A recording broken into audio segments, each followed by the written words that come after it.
it's me at the start of the show, not things going crazy for a change. Oh my word. First of all, before we do anything else, I just want to again say thank you to Ben and Kent and Ty for filling in more than adequately at the beginning of last week's show when things just all went bleh. But we won't go into that anymore because I don't want to talk that up. Instead of orange squash being spilt over my desk, I have a beer that I intend to keep in the glass. Okay, so the more I consume, the less likely it is to fall over. Or is that the more likely it is that I fall over? I don't know. Anyway, welcome. ProSynth Network Show Live, episode 146. It is the 20th of January, 2023. Welcome, one and all. I hope you're all very well. I hope you've had a great week. And hopefully we'll have a disaster-free show for you today. Fingers crossed. Before we do anything else, let's get all the boring stuff out of the way. Let's, of course, remind everyone that if you like what you're seeing, click that like button, that thumbs up button down there somewhere. Let me just bring my hand back. There we go. It's down there. It's a thumbs up. Click that, like the show whilst it's on air. Of course, don't click it if you don't like it. And if you really don't like it, click the dislike button. You've got to take the good with the bad. Also, if you are watching post live, I was going to say post coitus there. Well, you might be watching post coitus. Who knows? But if you're watching post live, then of course you can stick your comments below the video. If you're watching live, you can do that in the chat, which is either over there or under there somewhere. And of course, if you haven't already, do subscribe. That helps us. And if you ring the bell, you'll get notifications of all of our shows. And also, if you think anybody would benefit from watching this show and they don't already, do feel free to share the link to the channel, to any of the shows itself, whatever. That'd be fantastic. That's that done. Right. You can find us on Twitter for now, Instagram, Facebook, where the main page is, and of course right here on YouTube. We also broadcast on Twitch and Facebook and Twitter. So if you're watching there, hi. You can share your comments with us through those mediums. There are some discrepancies in how I can see everything, but each of you in different channels can't. We don't have Dom and Wagoo's wonderful technology that they use with Nick at this moment anyway. So yeah, if you're gonna comment, we'll see it, and I'll try to sort of pick those out and let people know. If you have a question for us during the show, just stick a big capital Q in front of it. Myself or Ben will be able to pick that out. And I say Ben because Kent's not with us this week. More on that in just a moment. If you want to buy merchandise, there you go, vipergraphics.co.uk. Unfortunately, I'm not wearing the t-shirt today. I was a little bit sort of late coming into the studio, so I just, there you go. So you'll get my lovely DX1 shirt today, but you can get the official ProSynth Network t-shirts, polo shirts, sweatshirts, not sweatshirts, hoodies, all that kind of stuff. Maybe there are some sweatshirts, I don't know. Yeah, so there you go. I think that's all of that stuff taken care of. Of course, if you want to donate to the show, the PayPal link is in the description below. It's also there on screen, and you can use super chats and super stickers if you feel that we're worth it. And hopefully we are. Welcome to everybody that's in the chat. I'm not going to go through you all and say hi because there's lots of you. But yeah, listen, everyone that's in there, hello. Thank you for taking time out of your day, of your evening, or your afternoon, or maybe your mornings. I don't know where you are. But whatever it is, thank you for joining us. We really do appreciate all those people that take the time to click on the link and watch the show, whether it's watching it live or watching it on catch-up. We don't mind, as long as you watch, as long as you enjoy it, because we do it for you. As I said earlier, Kent isn't with us tonight. He was going to be with us, but unfortunately he's not feeling very good. So I hope you feel better soon, mate. I won't, tell everyone. And of course, if you want to, he's in the chat. He's got Siri with him, as in the dog, not the faithful assistant. Just make sure that didn't trigger my my stuff here. Looking after him, and I hope Fiona is too. Unless she's unwell, that would be really nasty. But yeah, he's not well, so he won't be joining us because we don't want that on the camera. But I do have my good friend and the founder of the ProSynth network, so it's all his fault, Mr. Ben Simpson. Hello. Good evening. All right. How are you? I'm good. Yeah, I'm not too bad. Not too bad. A bit more relaxed start this week. Yeah, that was a bit of a surprise, that, because we were all ready to go, and then as we were going live, you disappeared, and I just couldn't remember how to do it. But yeah, we got through it. Yeah, did great. Currently thinking about rewiring my rack after I don't know how many people in the chat are members of the group and have seen me post about rewiring the Electromantics live rig. I decided to put one of the laptops foolishly at the bottom of the rack, like near your ankles. Yeah. And that's fine because I've got like a Panorama P6 controller, which when you use MainStage, it's all the information you need is on the screen on the controller, you know. Mm-hmm. But what I didn't realise is it also controls the X32 mixer, and it's mainly automated. But there's the odd bit where I have to like mute things and that manually. I missed them. I missed them at the gig. Oh. So it was a bit of a disaster. That I am thinking about moving it around again now. I think that's. Oh, and I'll be gigging tomorrow. Okay. With Electromantics at Winnington Rec, but that's with Jenny Bellstar. You remember Sign of the Times and the clapping song and Aiko and all that. Yeah. She's on with us, so that's a interesting nostalgia night there. They were an absolutely brilliant. But I loved that. I mean, they were kind of like they were in the mold of Bananarama, but there were more of them, and they were all like really gorgeous girls. I think didn't they originate as the body? Or some of them originated in the Body Snatchers, and then progressed on to Bellstars. But they're cracking. I've got their debut album on picture disc. It's gorgeous. As are all of the members of the Bellstars. Well, we've played with Jenny before. We were actually a backing band, which we were. Yeah, we were the Bell Ends, though. It was that's ding dong. Yeah, she came up with that as we went on stage and announced us as that. Yeah. So Jenny Bellstar on the Bell Ends. Yeah, that's on my CV. Yeah, I'd be proud of that. I've got to confess. So Jenny was a stunner, still is a stunner. But when I was a young lad, it was always Miranda, the sax player. She was the one. There was just and she's now she's a professional. Has been for many years a professional makeup artist. All right. Does films and TV and advertising campaigns. Yeah, she's a pro makeup artist. So not that I stalk her on Instagram. Bangles. The bangles. Yeah. Yeah, I keep thinking that half of the bangles were in. The Bellstars, but yeah, those were the days. So no Kent tonight, and it's been commented in the chat as well that there seems to be a slight delay. I definitely talked that up, didn't I? I definitely, because I mentioned this to Ben before we went on air, and then Andy has rightly seen that there are not him. I have a slight lip sync issue. There is a very good reason that I am performing a Toho Studio movie tonight. As I was saying, it's really dull. But I brought this new boom arm thing, and it's like multi-jointed. And I did it for the camera because I got fed up of the camera being like in the middle and front of the computer screen, kind of slightly looking up my nose. And I thought this would be much better if I could do that. So got this arm, attached the camera sits upside down.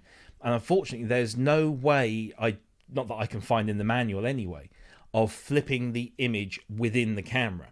So the camera always broadcasts the correct way up. So obviously right now it's broadcasting to the computer upside down. And I use the little Elgato app to go and flip it. But of course, then I have to use the Elgato's virtual camera, which introduces a little bit of a lag. So the only way to really get around this is to reorganize some things here so that I can have the camera the correct way up, and then I can stream directly from the camera as I did before, where we had no lip sync issues. But right now it's where it is, and after last week I am not touching it. By the way, I have to openly admit now what the problem was, because I discovered what the problem was last week. So if you remember last week, we started a little bit late, and the reason we started a bit late is because when I joined into the studio, even despite me having tested it with Ty a good half an hour or so before, it turned out that what was it? You could hear me, but I couldn't hear any of you. And so I'll come to that in just a moment. I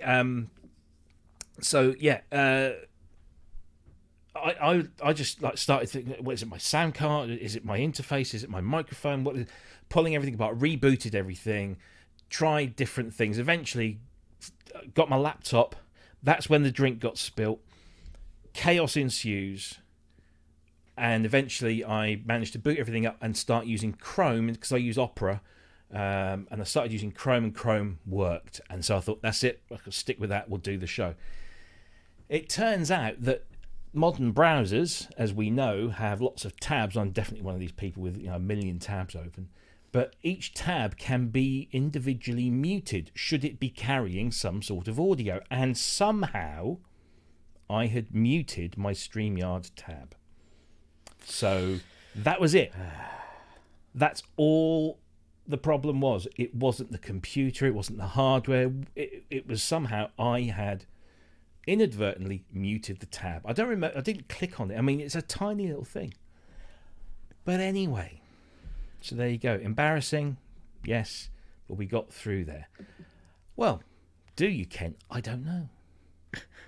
I mean, I can quite easily just turn it off and just mime the show. So Manny mentioned about OBS Studio and its virtual camera, but then I still have to take that and feed it into, so it will introduce this tiny bit of lag. Can't you just stick a load of audio plugins on your mic, and then, like, with the latency that accumulates with that, you might be in sync again? Yeah, could do that. Yeah, but now you're asking me to do something technical. You're making out like we're a music technology show hosted by people who know what they're doing. Oh, no. And that's kind of not it, really. That's what makes us different. Yeah, indeed. No, so the music technology show that don't know anything. Yeah.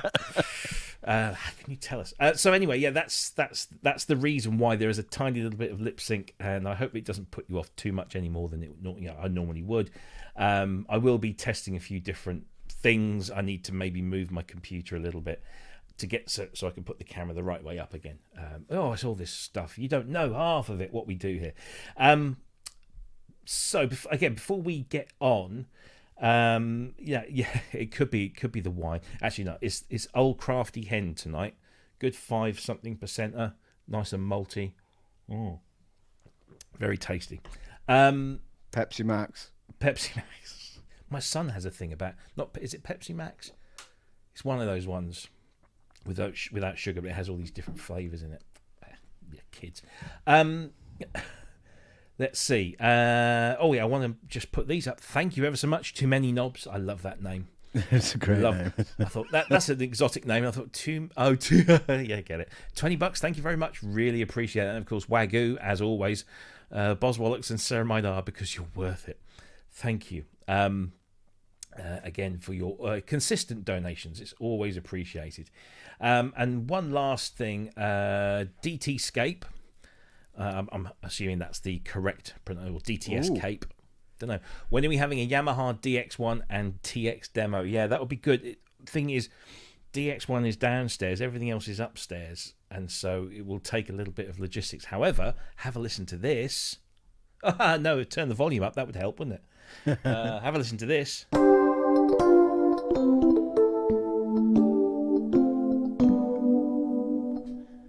That, my friends, is a TX816, and it sounds bloomin' gorgeous. Very nice. Anyway, less of that. I'll just turn the volume down. I get too tempted. It's been went to pick that up on Saturday. What a lovely big shout out to David. I won't give his surname out on air, but I met this guy in Nottingham at his house. He's building a studio. He's selling off some gear, and we did a lovely deal on a really, really nice condition TX816 that has just had a full £600 service and what have you by Andy, the synth prof, just up the road in Bury St Edmunds. So and it's now sitting. I don't know if you can. If I move, can you see all those lights? Yes. There, yeah. That's it. There in a gator case with a mixer and a MIDI event processor in there, which I just used to fill the hole basically. So that's sat there, and I shall be exploring even further. For anyone who doesn't know, TX816 is, what was it, 8? Is it 8 DX7s? Yeah, so it was originally sold as either the TX216 or the 816, and the first number denotes how many modules there were in there. Right. And you can get up to 8 TF1 modules, and the TF1 is essentially a DX7 on a very long board. It's the sound engine for that. And you have up to 8 of those, and the 816 has all 8 of those. There is a MIDI in and a through connection on the back of each one, and an audio output. Because it's got MIDI in on the front, hasn't it? But there's a common MIDI in, actually in, out, and through on the front. So you can control all 8 from the front, or you can turn individual ones off, or of course you want to mess around with MIDI channels and do all that kind of stuff, you can do that strictly from the front panel. But the reason it's got individual... I was just going to say, that to me has always been the holy grail of FM. That you've got them all now. You've got the full suite. Is there anything left that you really would like to have? The ones that are left now, which are the DX9, the 21... but nobody wants one of them, do they? Nobody wants one of those, apart from Native VS, who absolutely adores them. Oh, sorry. Actually, I mean, do you know, the 9 gets a bit of a bum rap because it was the poor cousin to the original DX7. But it actually is not bad. It's just not compatible with any of the other 4 operator synths because of the way that the operators were allocated within the algorithms. But so that there's the 9, the 21, the 27/27S because they did the version with speakers, and the 100, which is basically a mini key version of the 27. Yeah. So I've got a DX11 and a TX81Z, which are essentially the same synth, and they do 4 operators, and they're completely patch compatible with all the 27 and the 100 and the 21. So to get one of those would simply just be filling a gap on a collector's list, really, in terms of ability. And then the 9, it's a big, it's the same size as the DX7. But does a little less. It only has 20 patches in there. Doesn't have cartridges or anything, and it's it's kind of a sort of poor man's thing. But maybe one day, if I have spare cash, spare room, and I'm feeling a bit bored, I might pick one of those up. But no, other than that, I think 1, 5, 7 Mark II, TX802. TX7, TX816. Yeah, pretty much, It's sad, isn't it? 3 years ago, I had none of that. Anyway, we are kind of going off onto a... oh, no, it's interesting. It's interesting looking into the mind of the collector. Well, yeah. Getting an insight. Yeah. I'm like Ty. I don't want to be a collector, but I invariably end up being a collector. But there you go. Jason asked, does the DX9 give you a different tonal palette? No, not really. It doesn't. What it does do is it essentially somebody explained it recently. I can't remember where the explanation was. Anyway, so essentially they took the DX7's algorithms, they took 8 of them for specific reasons, and then they just turned off the first 2. So it's actually patch compatible with a DX7. So you take a DX7 patch, load it into a DX9, it will kind of sound like it should on the DX7, just a little less so. Whereas if you take a DX11 patch or a 21 patch, it will not work on a 9. It certainly won't sound the same on a 9. Vice versa, 9 on to one of those. So yeah, it's Is that there's a different set of algorithms in the 9? Is it? Or... The algorithm configurations, as in the pattern, shall we say, are the same. Oh, right. But it's the allocation of the number of the operator. So you've got 6 operators in a DX7 and 4 in a DX9, and in the DX9 the location of the operators are in different positions, although the configuration of the algorithm is the same. It's kind of it was an odd choice that they made, but there you go. It was emasculated DX7. It was kind of like that. And Mike, I do have an FS1R, and we're going to be talking about that actually a little bit later on. The reason why there's 8 MIDI ports on the back of the TX816 is because it marries up with the QX1 sequencer, which is just there. Because it has 8 individual MIDI outputs, so you can basically MIDI every single channel individually. You don't have to mess around. It's quite a cool thing, and hopefully I shall be taking it on the road with me to various shows such as Synth East in Norwich in March, and Synthesized in Cambridge sometime in the early summer, and of course Synthfest in Sheffield. So if you want to come and see it, it'll be there. That anyway, electric piano sounds immense. It sounds really nice. That.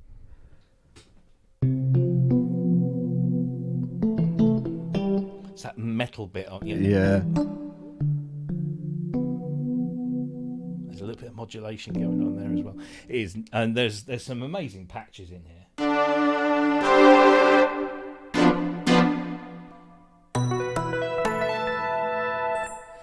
And that's all. And the thing is, the KX88 just literally you MIDI it up, and the front panel just operates the TX816. It's really nice. Yeah, sound good though. Yeah, nice purchase. Yeah, definitely. It wasn't cheap. I'll give you that. Yes. Oh, yeah, I was going to say you do. I do have one of those with both of the different modules and a bunch of cartridges and stuff. If you want to play Top Trumps, we can. I will win. I will beat you. Okay, right. I think it's about time we talked about some news and stuff. Because there has been some at last. I think we've woken up, or the industry has woken up after its Christmas slumber, and we are now in the midst of some useful, interesting news. The first of which was kind of a badly kept secret for some.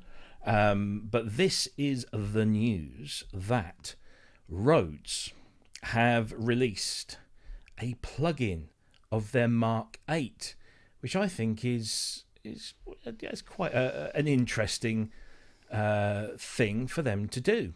So what they've done is they've released this plugin. It came out yesterday, but they've done it in conjunction with this guy, whose name I believe is James Smith, from a band called Yard Act, or I don't know if it's a band or whether it's just him, but anyway, Yard Act is the name. And what you've got to do is download a 45-day uninhibited full trial version of the Pro version, because there are 2 versions. We'll come on to that as well. There are 2 versions, so you get the full 45-day trial of the Pro version, and then you have got to use that instrument in a sort of a push it to the fore, but you don't have to use just that instrument. You can use others, but there's got to be plenty of Rhodes Mark 8 in there to write a piece of music to a video that they provide you. And there are just a few basic rules, but essentially, if you win, you will get a full Rhodes Mark 8 piano and the plugin, and then 19 runners-up of a Rhodes V8 and software bundles. Good little thing to have there. So you enter that competition by going to rhodesmusic.com and then just click on the link on the front page, and you can then essentially enter. All you got to do is put your name and your email address in there, hit the unlock button. It will then download the plugin. Now be aware that it is a 13 gigabyte download. This is sampled. This is fully multi-sampled. It's a 13 gig download using their download manager. So essentially, if you get cut off halfway through, you won't have to start from the beginning again. It expands to 20 gig plus. So it's a big beast. So be aware of that. So if you've got a fast internet connection, you'll be fine. If you haven't, maybe set it off at tea time and come back the next day. But yeah, so you can download that, and then it's up to you whether you want to enter the competition or not. You're not obliged to, but there's the incentive.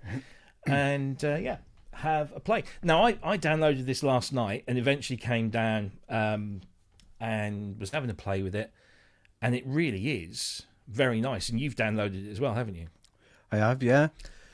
I was a bit unsure about this one, to be honest. I thought, like, the new Rhodes, for me, the whole point of the thing is the instrument. It's the experience of playing that instrument. And I thought, well, there's like bucket loads of electric pianos out there to use. Like Logic, it's just standard Logic has some great electric pianos, like just straight out the box.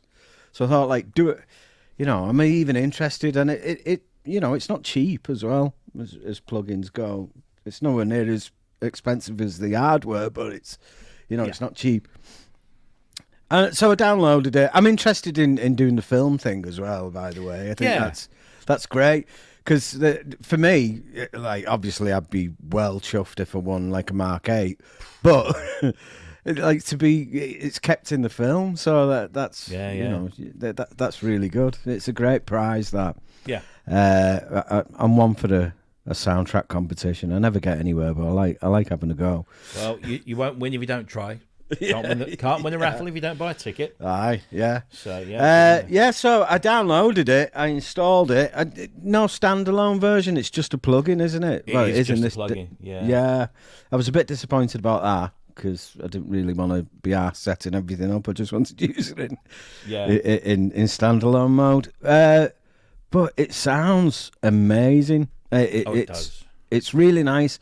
I was using it with that.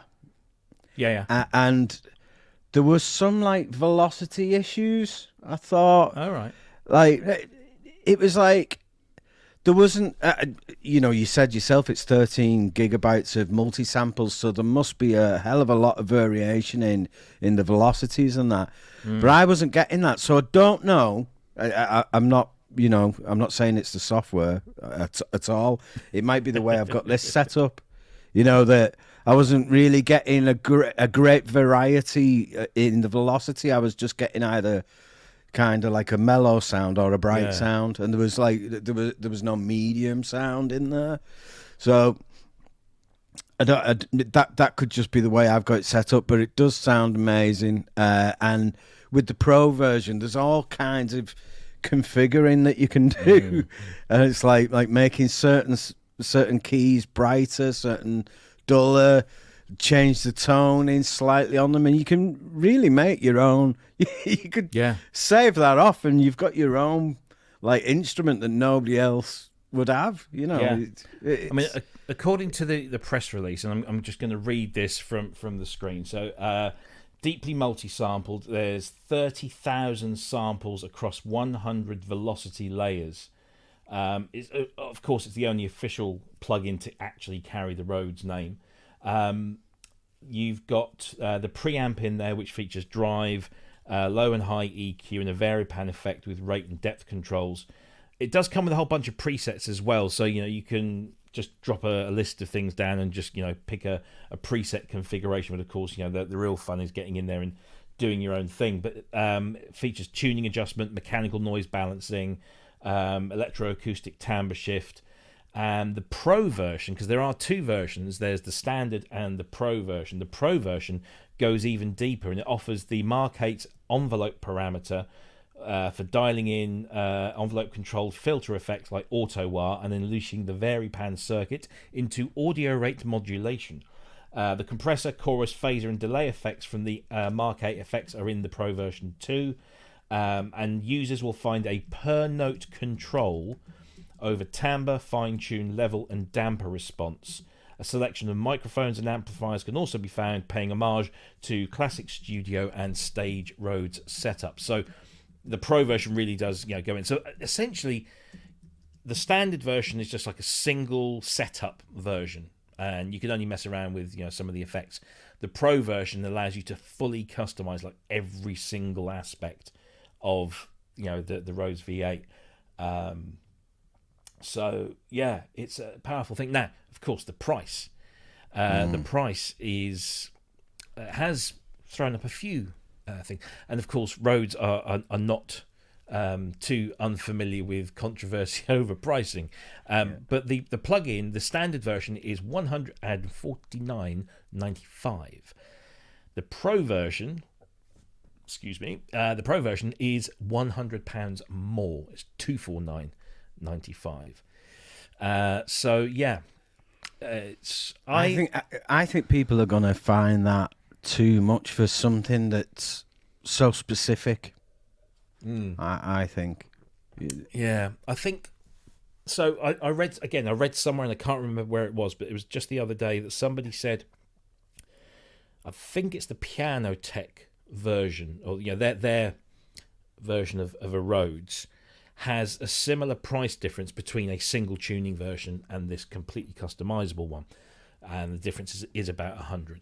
So it makes me wonder whether the guys at Rhodes sat down and said, "Oh well, look, there's clearly precedent for this kind of thing, and we should follow suit."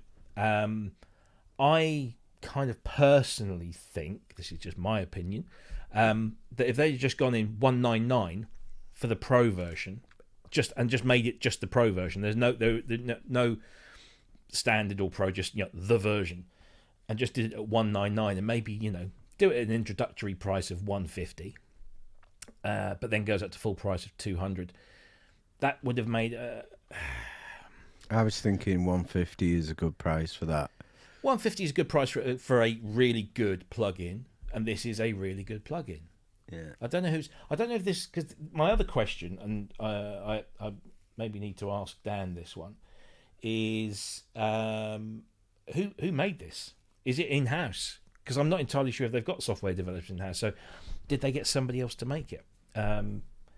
That said, I mean, it really is a very nicely laid out plugin. It dynamically scales on your screen, so you can make it big or small or whatever. So the menu system at the top is kind of Arturia-esque, isn't it? Just some simple drop downs and tabs. But yeah, it really is a very nice plugin. But it's a big thing, and it's not particularly cheap if you want the detail. But again, it's this question about the Rhodes, it's an instrument, isn't it? I mean, in the truest sense of the word. And this is a plug-in of that instrument, and if you want all of that detail, you got to pony up. Yeah, I haven't got it loaded up at the minute, so I can't. No, I can't really remember the layout. But there was a little section where it was like presets, and then there was something next to that, like was it profile? Profile. That was like the really interesting bit. Yeah. Because you can go through the presets again on a different profile. Yeah. And they sound different. And exactly, yeah. It's really, really customizable. I'm surprised with the level of customization that you can achieve with that, because it's a Rhodes piano. I thought it just sounded like a Rhodes. You can get some really like atmospheric kind of sounding pianos out of it. It's good. Yeah, some of the sounds that I was going through the presets, and it just, let me just bring this up on screen just so that people can see what it looks like. There it is. I mean, it's it's a lovely thing to look at and very easy to navigate. But yeah, some of the sounds you'd think, how on earth is that an electric piano? But then I guess when you take any sort of sound and stick it through those kind of effects, and you mess around with the mechanics virtually, it's pretty damn good. But it's a lovely thing, and I encourage you to try it because it's free. It's full 45-day trial.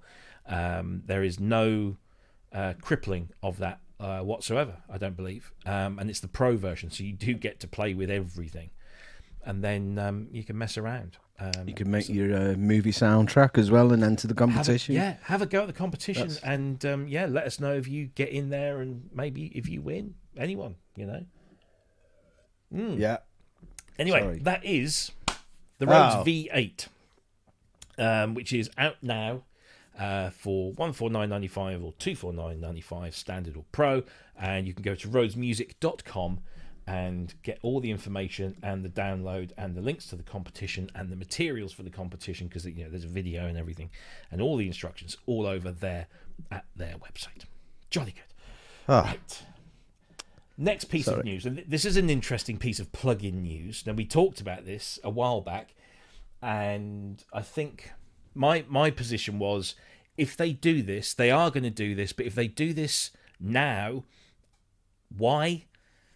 Because this is Arturia, and Arturia have done what we pretty much knew they were going to do, and that is they have released MiniFreak V as a standalone, buy it now, anyone can have it plugin, whereas before it was exclusive for owners of the actual MiniFreak hardware synth.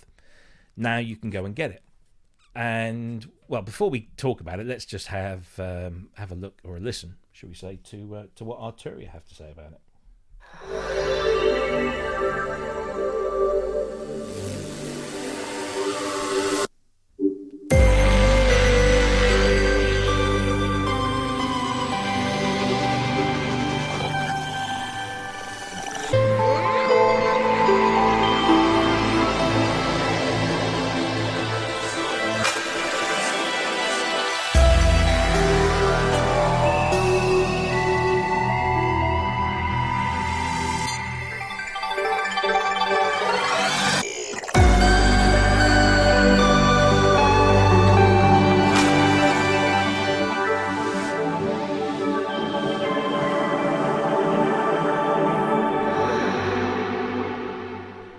Before I say anything else, there is an annoying trend just recently of people publishing videos on YouTube and slapping those tail bits on the end with the links to click to other videos or to subscribe, and having them start too damn early, and it just covers up a useful part of the video with bloody adverts.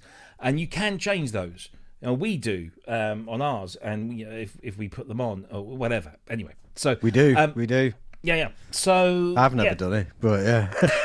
So MiniFreak V is a 1-to-1 replication of the hardware. Obviously, you don't have analog filters in the software, but you have the modeled analog filters. Now, I've had MiniFreak V for a while. Now I've had the MiniFreak hardware for a while. I've A/B'd them. You can't. They're inseparable in terms of their sonic qualities. And the MiniFreak is an incredible synthesizer. Everyone that hears it, one of the first things, and it was one of the first things I said, I cannot believe that thing sounds as big as it does, because it's such a small, thing. And it's just so incredible. And the things you can do with it, I haven't even touched, I haven't scratched the surface. Wonderful kind of mod matrix on there, loads of stuff to grab hold of and mess around with, brilliant arpeggiators, this wonderful macro feature, which is just superb. And they've retained the kind of the spice that they had in the Micro Freak and that kind of randomization stuff.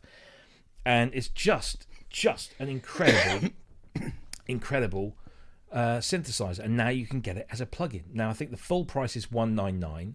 I think there are definitely offers out there for people who own other Arturia stuff, as they always do. They do have they've kind of got it right now. Eventually, they did have a problem, I think, a few years ago where they were just charging people way too much. So now, if you own the collection or other stuff, you'll get a significant, substantial discount on there. It's just a brilliant synth, and I absolutely love it. Have you downloaded the software trial or? No. Yeah. Not, yeah. I have. You've downloaded it? Have you installed it? I have. Have you installed used it? I've played with it. Yeah. Yay! Yes. Holy Trinity. Tell us what you think. Well, I booted it up in standalone version. Yeah. And I went straight on here, and it's all pre-configured, done, and everything. So it's like the next best thing to having an hardware MiniFreak. All the controls say what they do, So it's really nice to use, and it's 49 quid I got it for. Excellent. Oh, there you logged go. in, and my offer was 49 quid. And because I'm a cheapskate, I opted to pay in 3. So I've got it for 14 quid a month over 3 months. Brilliant. Something like that. Brilliant. So it's only actually cost me 14 quid at the minute. Yeah. And I'll forget about the other ones that just come out. But I actually had a thought occurred to me, right? Steady on. I know. That if I switch my... Hang on a sec. He's getting technical. Just let me ramble a second here, because I'm gonna put it on the. Oh no, I might not do actually. I might not do because I don't know what it is. I'll put it on his standalone. That's what I'll do. Yeah, I'll quit Cubase. See, it's going well. This very well. Yeah. What I realised what I could do is, if you don't hear me talking, I can actually do demos of the synth itself, because I just switch the thingy, the audio input, but you won't hear me speaking. That's probably a good thing.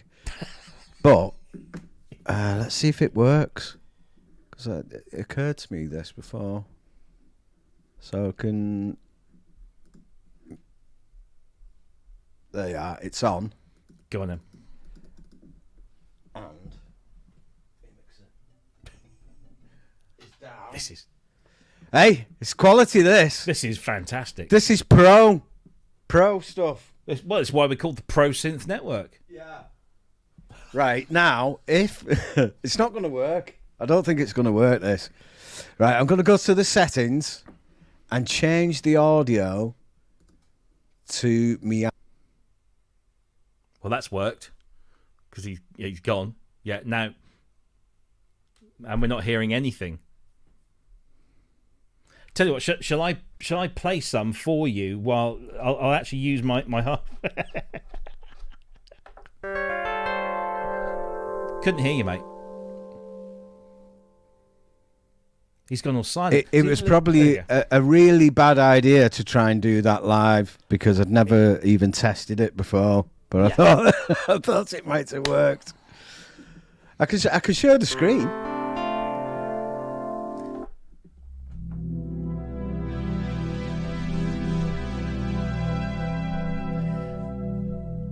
Go on then. What? Share the screen. I'm trying. This is great stuff. I got. Yeah, I can. Go on then.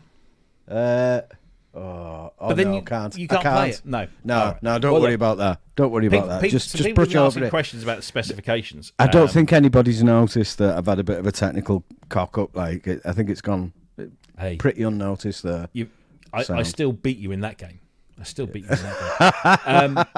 So yes, it is 6-voice polyphonic, just like the hardware. It pretty much, I say, is 1-to-1 identical, apart from the fact that one's a physical lump and the other one is a piece of software. And of course, if you have both, then the hardware makes for a great controller, but also the software allows you to then fully automate every sort of aspect of the hardware, and you don't have to use your CPU power with the plugin, but it means that you can take the plugin away with you on your laptop and then come back and mess around. It's just the beauty of having two, the hardware and the software identical is just really, really, really good. So yeah, lots and lots of good stuff there. And I did wonder if there was, because I've not had much time with it. I only downloaded it about half 5 today and just had an hour or so with it. I'm there thinking you've been having it all week. Oh, the arpeggiator is really good. Yes. The arpeggiator is really, really good. There's loads of options. So I was getting some interesting results with that. But I wonder if it's like for somebody who's I've got like pretty much all the Arturia software, and I wonder how much of this plugin, not the hardware synth, even though they sound indistinguishable from each other, is covered in pigments already. Yeah, a lot of people have said that, and in my fairly limited sort of experience with both, pigments is like what's it? 3 engines. It's granular, wavetable, and virtual analog or something. Whereas this has the 22 different sound engines. Oh right, yeah. And then some of them you can use as like you can like filter stuff through this from the first engine through the second engine. Some of the stuff there is just so complex, and I haven't really dug that deeply into it yet.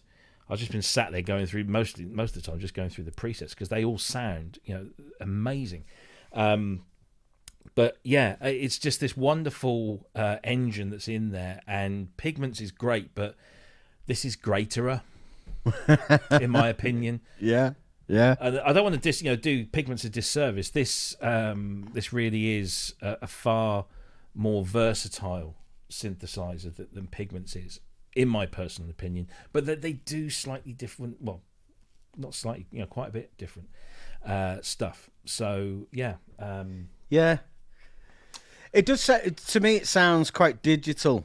It's a very digital sounding thing, but I haven't been through any of the options really programming wise. I've only messed about with the arpeggiator and some other little bits and bobs. I think I've like changed some oscillator shape or something. The presets are great, but they are more leaning towards a digital, clean, shiny. Well, some of them are quite gnarly, aren't they? But it really can be a dirty girl. But it can also be this, sort of like wonderful, kind of pristine sounding thing. I mean, this pad, I just think is.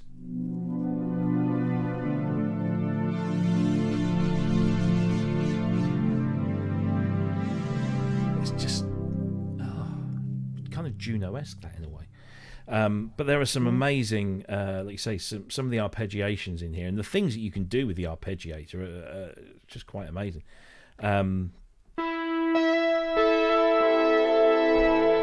Yeah, that's a digital sound, but yes. So you can now mess around with it to your heart's content in software. Of course, if you're a MiniFreak hardware owner, we're preaching to the converted already. But you can now, everyone. Somebody said there's a MiniFreak for everyone now, and so. Well, I'm getting into me arpeggiators, so I think I'll have a lot of fun with this because it looks like really easy to use as well. Yeah. I've got it up on screen. I can't share it with anyone, but you can switch from ARP to sequencer. And then you've got that splice and dice option as well, where you can gate it, spice it up. And the exploding frog is a fantastic thing. I love the exploding frogs. Yeah. But cool. Yeah, it is good very bit of cool. software. Yeah. Especially at £49. If you're getting it at that price, based on your previous purchase history, then it's an absolute bargain. Yeah, it's really good. And the effects are great on it as well. Just some brilliant effects.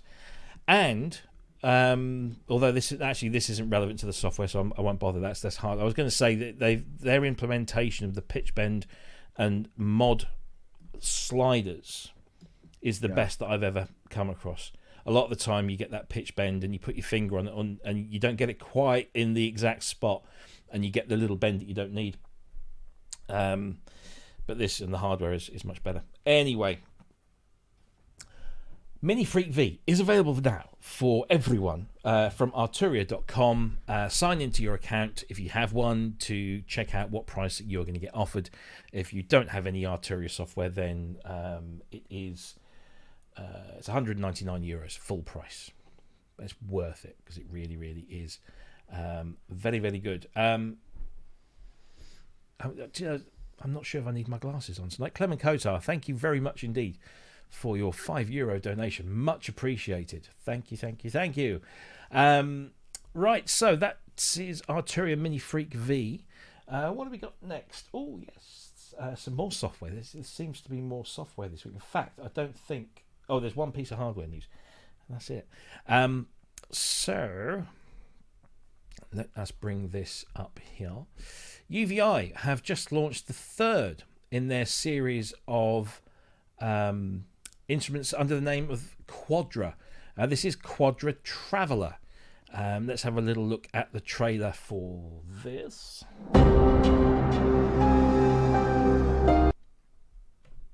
Oh.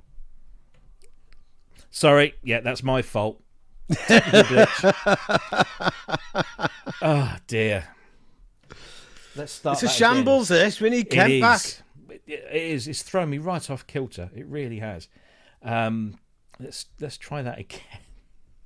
See what it is. Oh, it's all to do with focus. It's not just focus of the computer. It's focus of the person controlling the computer. Right. Let's try this again. Add to stream. Press the play button. There we go.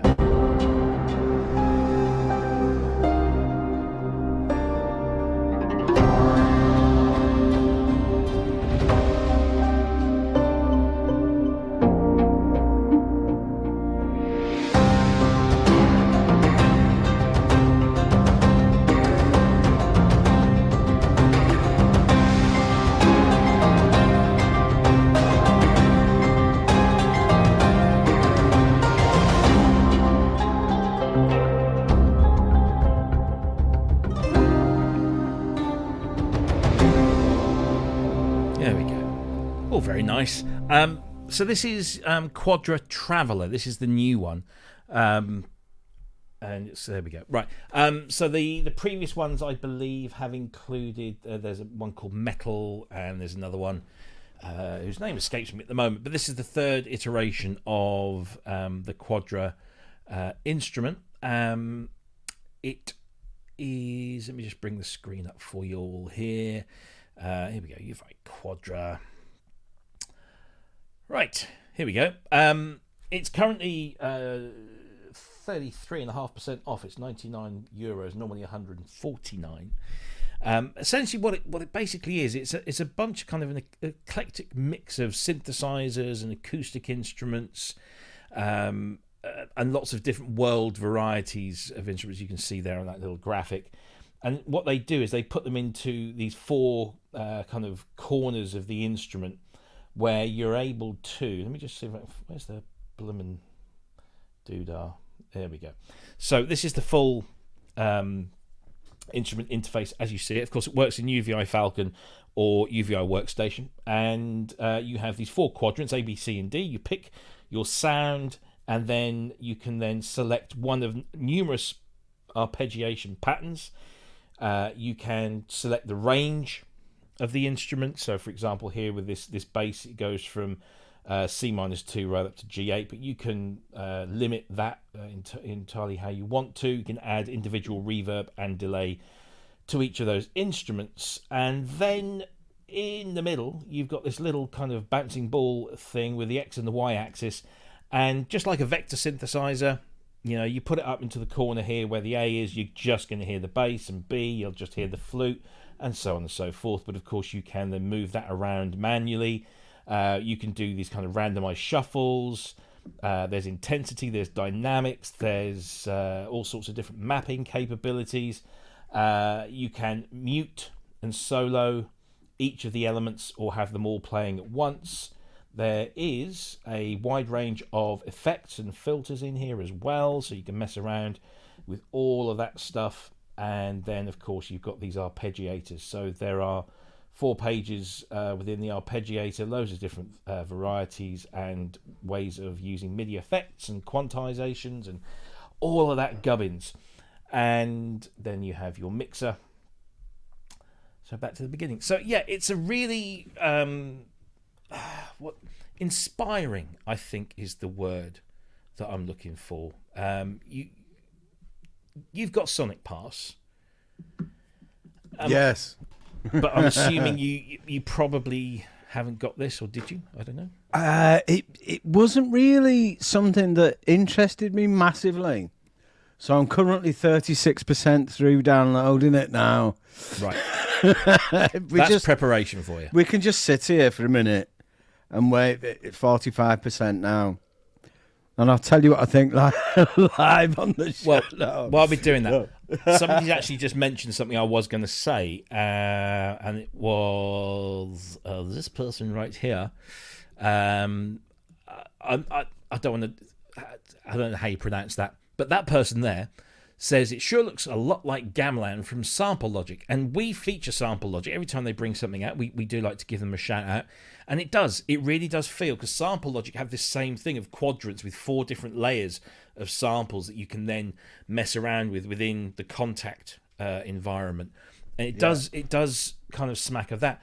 This obviously is quite a bit cheaper, but there are 3 different versions of this instrument, three different quadras.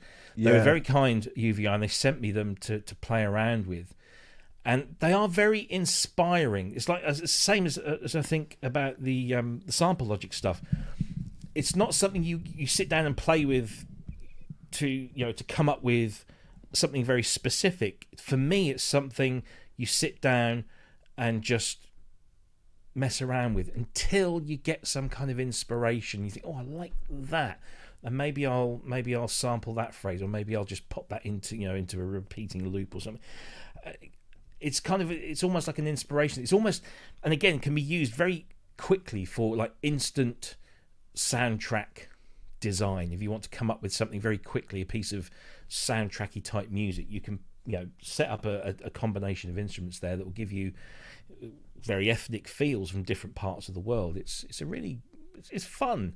I personally can't see a use in the music I make, but I do know that when I sit down with it and just noodle, I can find myself getting quite lost in it. Yeah, and it's like the Gabriel thing, isn't it? Like he used to like sample things and hear like other, and then he'd bin that off.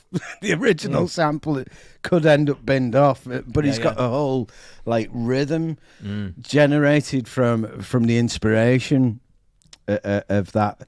So you could mess about with this for ages and ages, just going through from B to C and finding that Goldilocks kind of thing where you just think it's spot on. I probably will use this, but just in sparking ideas off, just instead of going down the same route, 4/4, 4/4 drum beat and synth bass here. Let's get something different going and work with it like that. And it's included in my Sonic Pass subscription anyway. So I had the other two, and I've never really used them. They're both installed, but I've not really used them. I might have a mess about, because when you get that Sonic Pass, you just get overwhelmed with the amount of stuff that's in it, because you got the entire vintage vault and everything there. Yeah.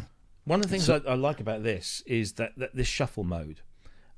Just here, so you can shuffle, and when you click that, it just changes things around randomly. Yeah.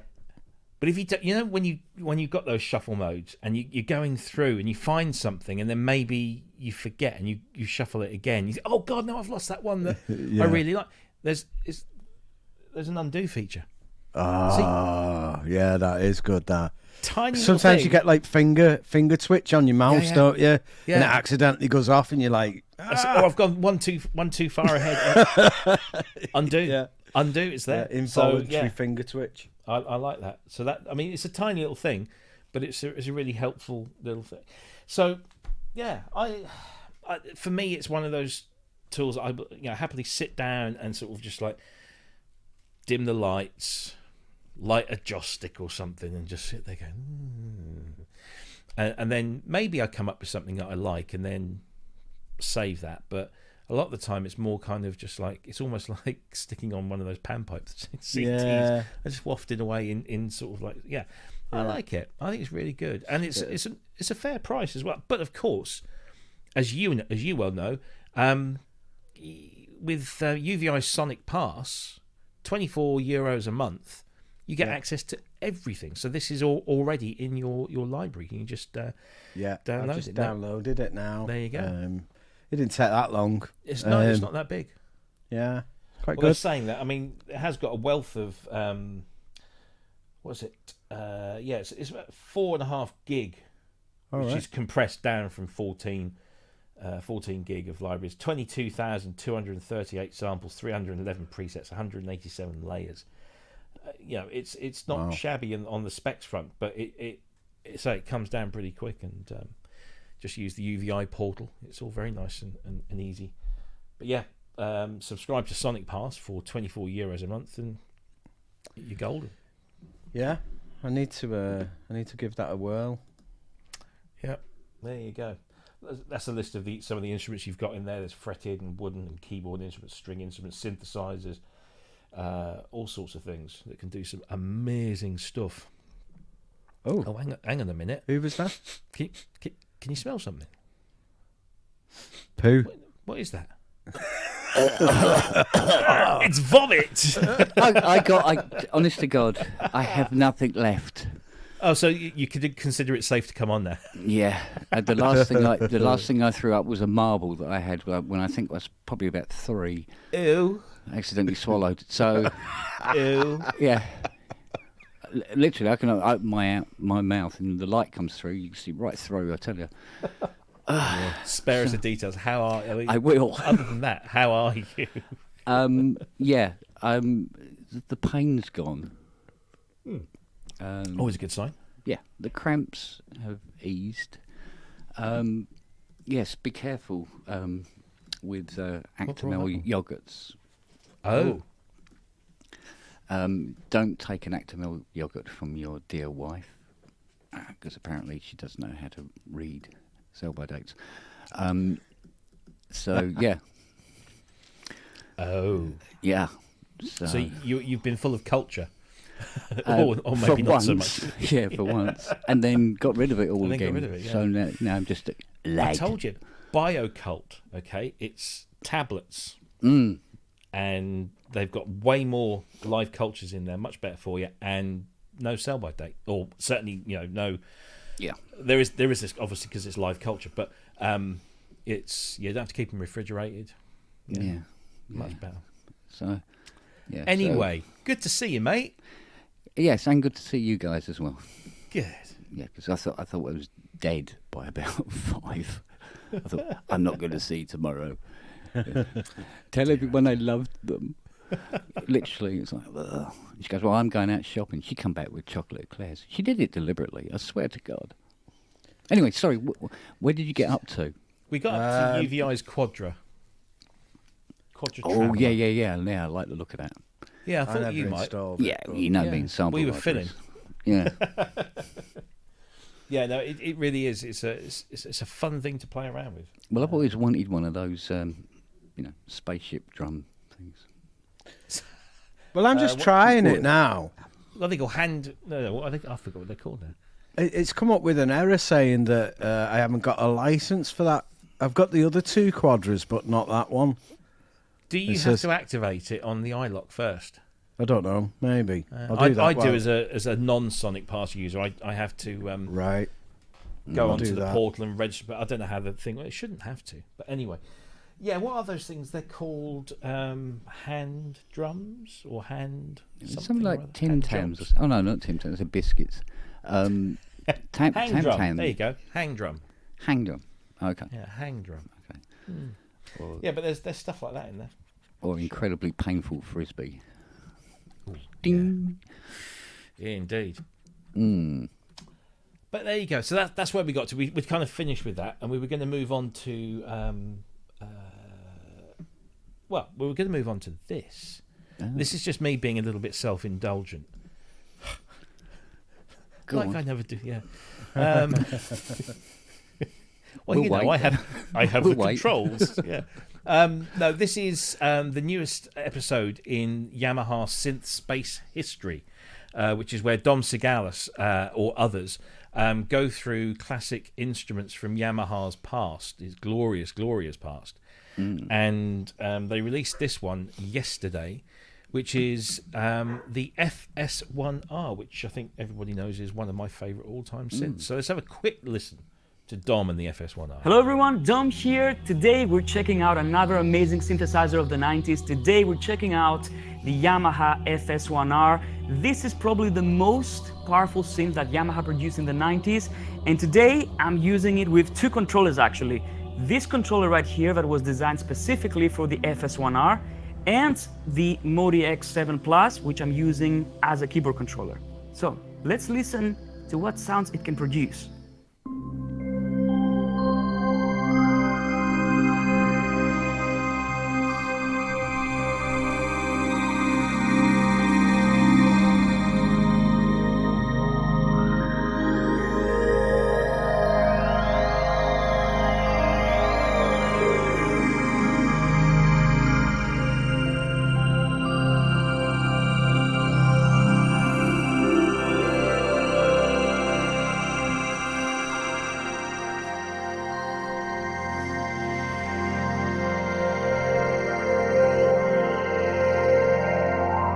So there you go.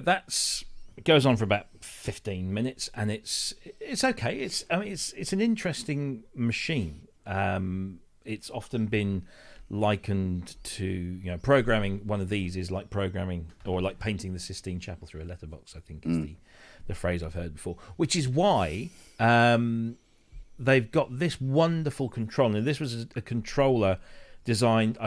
I'm not going to try and pronounce Robert's surname because it's one of those very complex, hasn't got very many vowels in it, and I'm not very good with that. So Robert, I'm sure if he's watching, he knows who he is, and he'll appreciate it. He's built about 9 or 10 of these controllers, and he hand built them, and I think he's finished the run now. I don't think, because it's a limited market, I'll give you. But it basically exposes all of the parameters from the FS1R as this wonderful control, which you can see is the same size as a Modi X7, pretty much. And it's a wonderful, wonderful piece of gear. But that's what you need, really, to get into the FS1R, because essentially all it has on the front panel, apart from a small LCD screen, is 4 rotary knobs, which are dual function. And then it has about 14 of these tiny little round buttons. And that's it. And it's an absolute pain in the backside to really get into it. You thought programming DX7 was bad. This is even worse. However, it comes with about 1,500 presets, all of which are just stunning. So a lot of the time I don't really bother messing around with the program. Although there are software programmers, like things like Edison and Patchbase from Coffee Shop, they have FS1R controllers in there, so that there are ways of doing it. But I just wondered if you guys had a chance to watch this video and what you thought of the FS1R, and should they bring some. I mean, obviously 8 operator FM exists in the Modi X and the Montage, but it doesn't have all of the formant shaping synthesis, which are the unvoiced operators that the FS1R has, which makes it still quite a very unique and expensive instrument. Thoughts on this, anyone? It sounds great, doesn't it? And Dom's just great at doing demos. Subscribe to his channel, and I don't think I've actually learnt anything because I'm just too I'm too busy being entertained by it. He's quite charismatic, and he is in real life. I met him at Gearfest, and he's just like that in real life. I got the munchies. I ended up with a bit of chocolate. Ken, what did you think about that? I must admit, I spent most of my time actually not listening to it at all. I was actually looking at the controller, right? Yeah, and going, it might touch digital controller could do that. Yeah, plug it in the back and you could just. Okay. Yeah, that controller. Oh yeah, no, I was supposed to be listening to it, wasn't I? Oh, it's finished now. Never mind. Oops. Wondering if I can. It's a great looking thing, though, that controller. It's like, it's dead retro, isn't it? It's got like a bit of an early art look to it or something. Well, funny enough, I think what actually had happened there, he's gone for the cheapest knobs you can buy. Right.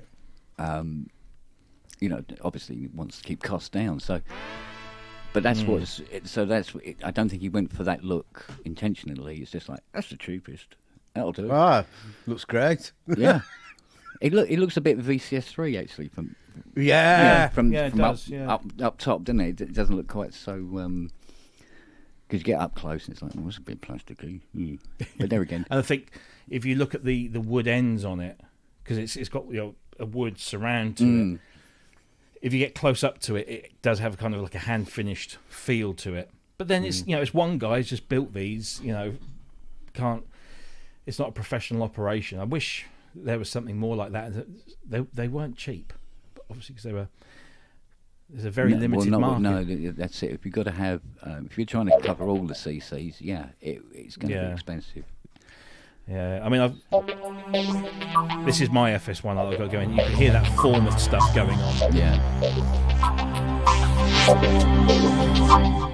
it's a glorious, glorious machine sound-wise. I mean, you wouldn't think that it was an FM synth because it really doesn't sound. If it wants to sound like an FM synth, it can do, but it can just, yeah. Well, like I said before, where are you, Yamaha? Indeed, yes. There you go. So that's Robert's. Is it Skuryank? I don't know. But that's Robert's name. He's the guy that makes that controller or made that controller. I know Manny. He says, Manny was going to buy like the last one, but because Robert's in Europe and shipping to the US was pretty price prohibitive. But yeah, if you want to see that now. Yeah, absolutely.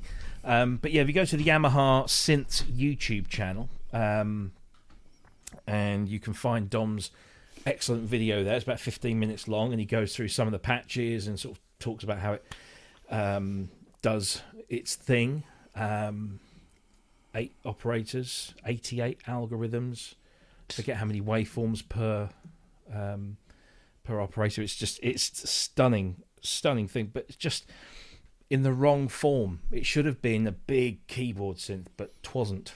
And of course, our very own Manny Fernandez, Dr. Synth there, was involved in that in numerous ways, which he speaks about in his podcast with me, available now on the Sound on Sound podcast channel.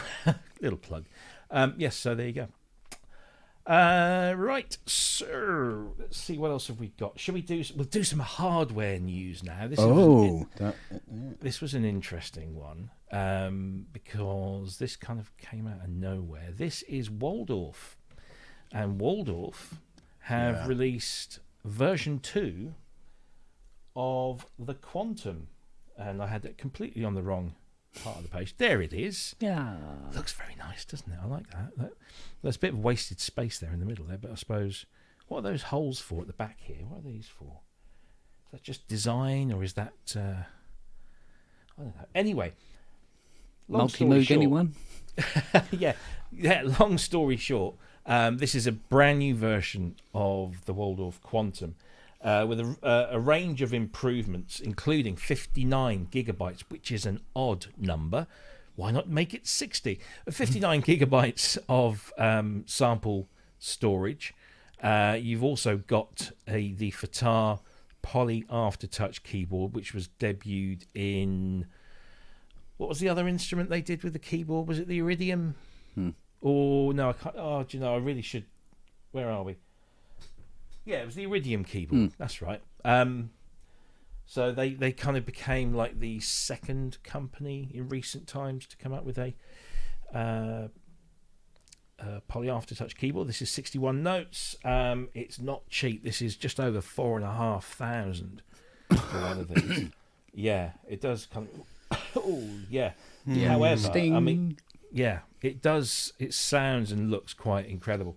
Shall we? Actually, do I have a demo? They didn't actually have a demo, which is why I had it on that page there, because all they've got are tutorials. So they don't really do the job, because they only sort of go through things very slowly. But that's interesting. Yeah. What's that? Well, normally if there isn't a demo for a synth, they're going to launch it in some spectacular way. So I'm just wondering whether this one has some sort of like real fantastic punch behind it. Well, I mean, you hear it in these, but they're just long bloody videos that you can't sort of pick out. Yeah, because normally, they set up like somebody just playing one. Just for a couple of minutes, just to give us a thing. I mean, it does sound incredible. Hi, I'm Lucas from Waldorf Music, and today I'm going to show you the basic operations of the Waldorf Quantum. This is the first video of a longer series called Focus on Quantum, where we are going to explain you all the details about this instrument. So, we have the Quantum here on the table. Let's get started. First, let's not, because this is going to get rather boring. But yeah, I'm sure Lucas is a very lovely man. But there you go. We left it on a nice little shot there. It's kind of, isn't it, archetypal German synthesis? It's very wonderfully designed and very matter of fact. Look. It does have, well, yeah. I mean, I suppose it has roots there, but it is, an amazing synthesizer. But we will have to call it Quantum. He actually said Waldorf and not Waldorf, and I thought it was Waldorf because it was German. But from now on you have to call it the Quantum. Quantum, yeah, sounded a bit like a Bond villain, didn't he? Yeah. It's an Axel Hartmann design, isn't it? Of course, yes. Yeah. Well, there you go. Yeah. The dog's doodahs right there. It's all colour coded as well, isn't it? There's like a ton of LEDs on it. I think the addition of with something that I did have so much like expressive potential. I think the addition of the poly aftertouch keyboard's gonna make a huge difference with this. It's more tempting. €4,819 and currently out of stock. Yeah. But yeah, well, they haven't built any yet. Well, yeah, seem to be having a bit of an identity crisis as well at the minute at Waldorf. All the hardware looks the same, but they've got different logo everywhere at the minute. They've just changed everything. They've just changed their Wayland design. Yutani. Sorry, what? Where? Wayland Yutani, from Aliens. the new logo looks exactly like that W. Oh, yeah. Sorry, I was what? It's all right. I have that effect on people. I'm still going to say, damn you, Waldorf, please. I love that you're doing this kind of stuff, but please upgrade the GUI on the PPG plugin, because it's minuscule and it hurts my head, but it sounds amazing. Or come up with some, I don't know. Anyway, listen, Waldorf. I want to know, have we got any original Waldorf owners in the chat? How do you feel about this? Because that was a fairly significant investment back in the day. Yeah. So you can no longer buy that, apparently, the Quantum, the original Quantum. So it's just this now.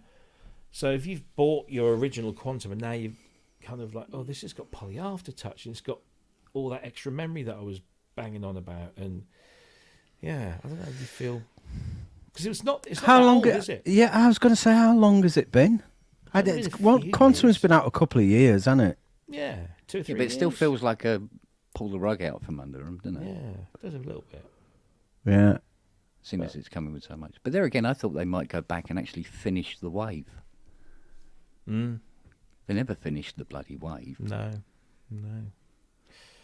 Yeah, it's an interesting one, that. But no, it's a lovely, lovely piece of kit, and we could go into the details and the specifications, but 8-voice hybrid, analog and digital filters, 5 synthesis algorithms, wavetable, classic waveform, sampling, resonator, and kernel, which is their FM implementation. It's just an amazing sound design thing. I know James Dyson has got an Iridium, I think it is, and he's been doing some amazing things with that. They're knocking it out of the park.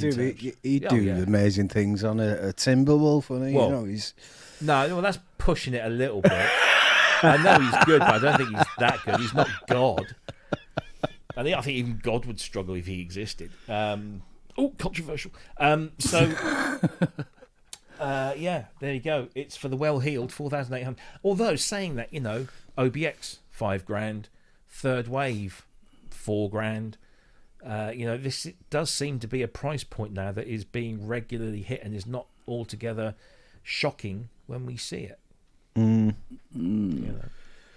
It's just well, yeah, I suppose it's that's. It's Well, it might be that's what it costs now to make a $3,000 synth. Exactly. I was going to say, Yeah. like these same synths would have been $2,000, 10, 20 years ago. It's just the way it is. I think $4,000. I paid nearly $3,000 for the V synth. That felt like an investment at the time. 2,700 that was. Yeah. And about $2,500 for that Prophet 6 as well. But I was going to buy a Moog 1, so I've never gone over the £3,000 mark on a synth. Yeah. I mean, Polybrute was 2.6, I think, wasn't it, when it came out? Yeah. And that was Yeah. Was that pre-pandemic? That was, wasn't it? So yeah. Talking pre-component shortage, pre-inflation type pre-collapse. thing. Yeah. And that's a pretty hardware intense, loads of controls and a great keyboard and wood and all that kind of stuff. So I wonder what the Polybrute would sell for now if it was a new synth today. Maybe it would go for 3.5, 4. Yeah. Who knows?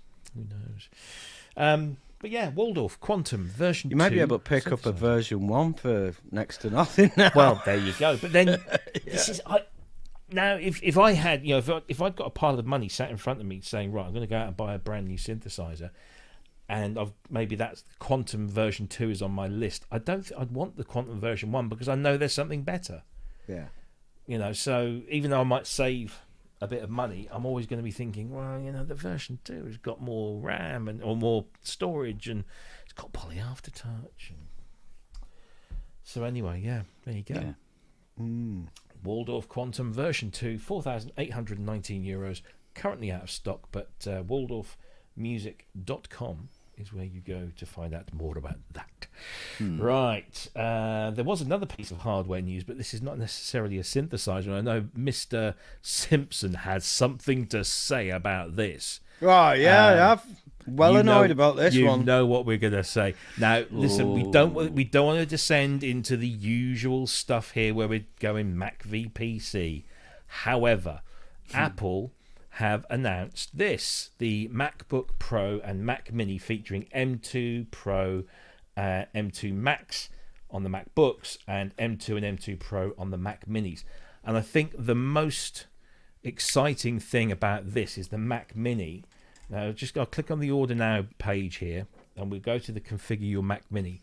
The entry price, and of course this is UK prices. The entry price for an 8-core CPU, 10-core GPU with 8 gig of RAM and 256 gig of storage is a mere £649. Now, of course, you can go and configure this and change the storage. I think it's up to a maximum of 2 terabyte. You can go up to a maximum of 24 gigabytes of unified RAM on the M2 standard M2, and on the M2 Pro, I think you can go up to 32 gig, something like that. But price-wise, these are pretty good, I've got to say.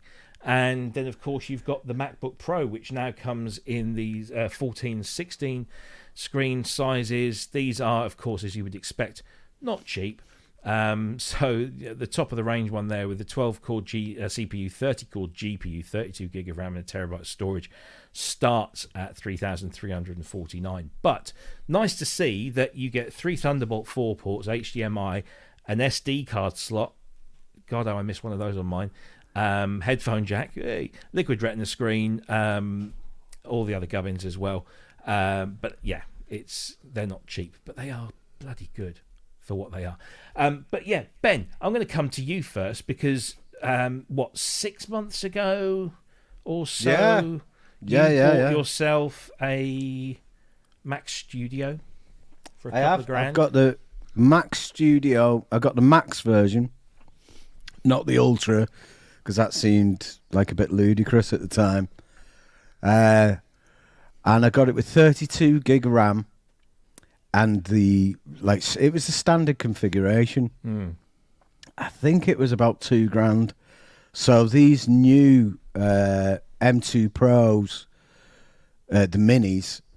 They're a dream machine for music making now because they're not megabucks. And my studio, apparently these M2 Pros are faster than the M1 Max. Yeah. So,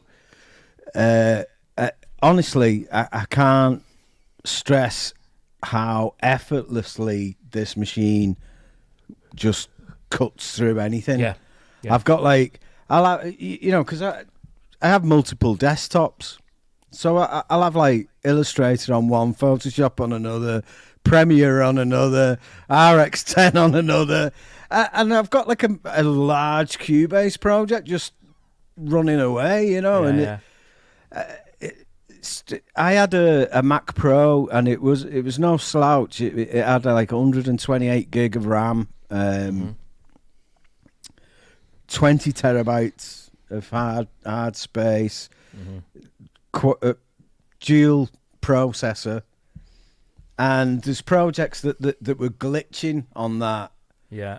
That I've played on this, and it's just like the processor's not even moving. It's leaps and bounds above what I had before. And it's great, but I'm a little bit annoyed that there's like less than 6 months. I'm not even finished paying for it yet. And there's, because they're obviously going to update these next with the M2 Max and the M2 Ultra. And but then again, it does so well. It's going to be a long time before I'm forced to upgrade. Yeah. And it's really good. it's like anything. I mean, if you sit and wait and you think, I won't buy that one because I know in 6 months' time there'll be a faster one. In 6 months' time, there will be a faster one, and you'll go, yeah, but I won't buy that because in 6 months' time there'll be a faster one than that, and there will be, and it will just carry on. So you'll never. So you've got to, at some point, you've got to pull the trigger. But the thing is, with the Mac Studio, you've got more connections on the back. It's going to be a little bit more versatile, but it will last. I mean, I'm on a 10-year-old iMac here, and I'm only now seriously thinking, actually, my next route is probably going to be one of these Mac Minis. But definitely, if you configure in stuff, definitely go for the more RAM and less storage. Okay. Because I've only got 512 gig in this Mac Studio. And I've got a 2 terabyte. Well, I've got 4 terabyte SSDs connected to it on like Thunderbolt, and that's ample for anything. I've got one for storage, and I've got one as my system drive. So it actually boots off this external drive, and you can't. There's no difference whatsoever. It's like the drives inside them are really fast, so there probably is a difference compared that way, but when you compare it to your last computer with an external drive plugged in, it's like 20 times faster than that was. So you can save money on the storage if you're struggling a little bit. Go for the more memory if it's a toss up between the two. That's my advice anyway. But with the Apple Silicon, obviously system on a chip, there are still people out there that think that 8 gig of RAM on a machine like this is nothing, but it's not, because it uses the RAM in a completely different way, and so 8 gig is actually, it's probably as good as 16 on a normal computer, if not more. I mean, I've got a MacBook Pro, M1 MacBook Pro with 8 gig of RAM and a 512, I think it's 512 gig SSD, and it just flies. And I've opened up audio projects on Logic, on Harrison Mixbus 32C, and you just press play, and it doesn't even, it just boom, it's there, and there's no glitching. And I've sometimes I've called the the activity monitor, and it's hardly breaching 1 or 2 bars on that. I mean, it's just, how are they doing this? It's witchcraft is what it is.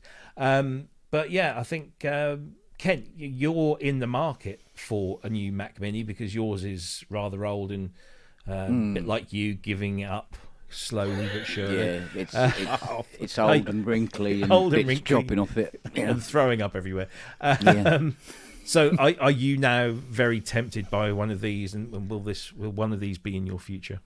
Well, to be honest with you, I was going to get a studio around about the same time that Ben was getting his. And I think Ben had got his by then. And I was talking to Rich Hilton one day, hit me up at breakfast. And I said, I'm just looking at the Mac Studio. I'm just thinking about just making the order now. And he goes, no, do not touch it. Wait for the M2s. And he, when Richard Hilton says wait, you wait, because the guy knows what he's talking about. So he says, no, wait for this. And of course now it's here, and I can see that. Yeah, I'm going to get obviously more bang from the buck now. So, but it's not a big difference from the studios. So. It's not like Apple are screwing anybody over here. So yeah, I'm definitely up for one of the minis. But like Ben says, go for the RAM. Don't worry too much about the storage, because when you've got an external, it acts like it's an internal anyway. So and you can't do external RAM, but you can do external drives. And so you've done what Ben's done, and you get a decent SSD, and you make that your system drive. Because I was seriously thinking when I got my M1 MacBook Pro, I thought, this is way better than this iMac, which is now it's 10 years old. Maybe I now have the MacBook Pro as my main computer in here, because it can do anything that this can do and then some. And then I thought, but it's only got like 0.5 terabyte system drive, and I always worry about running out of system drive space and having to just mess around. And I thought, well, I could get an external drive, but then when I want to take the MacBook Pro out, well, the operating system's on an external drive, and I have to take that with me as well. So that's just a pain in the arse. So I think I will. I was looking at the Mac Studio and thinking that might be a decent investment, and luckily I haven't. And I'm looking at it now and thinking, I might just go for like the middle one of these two, the M2 minis, and just get a decent monitor. I mean, I've seen some second-hand Apple Cinema displays that are pretty good spec for a very reasonable price. So, excuse me, maybe one of those. But there you go. A few comments in the chat here saying don't make an external your system drive, and I'm not even sure you can and stuff. I've done it. It's fine. it's fine. It really is fine. And I've had like 10 instances of Omnisphere running in Cubase, and no problems. It doesn't make any difference as far as I can see. I still think I'd be reluctant to use the Mac, the new Mac, as the main computer still. Right. Nothing to do with the Mac or anything like that. It's just that the thought of having to then re-download 640 trillion gigabits of sample libraries in Mac version, and all the thousands and thousands. Well, not so much the libraries. I mean, the headers will have to be in Mac. The libraries themselves tend to work on both, don't they? But it would be it's like no. I'll stick with the PC until it dies, and then when I have to do it, I'll do it. But I'd still like to have that, because as you know, sometimes when I've done my show on a Thursday, it's late because we're still sitting here waiting for the Mac Mini to actually boot up and go, come on, put a fan on it. Come on, little Mackie, come on. So, and she's suffering now. So No, I've been waiting personally, because I got the iMac. I got my first iMac about 10, 12 years ago, and I was always a little bit cautious of an all-in-one thing, but fell in love with it, and then upgraded it to this one shortly after. And this has just lasted me so well. I mean, the only thing I've done to this is I maxed out the RAM, so it's got 32 gig of RAM, and I swapped out the hard drive for an SSD, and it's been absolutely fine. Barely skips a beat, but it is beginning to kind of just show a few signs of things just getting a bit slow, and I can't upgrade beyond 10.6.3 on Logic on here because it doesn't support, the Intel. So I need to. I definitely like to use that. this for doing some of these, videos we've been talking about and stuff like that. I wouldn't do it on the PC. It's,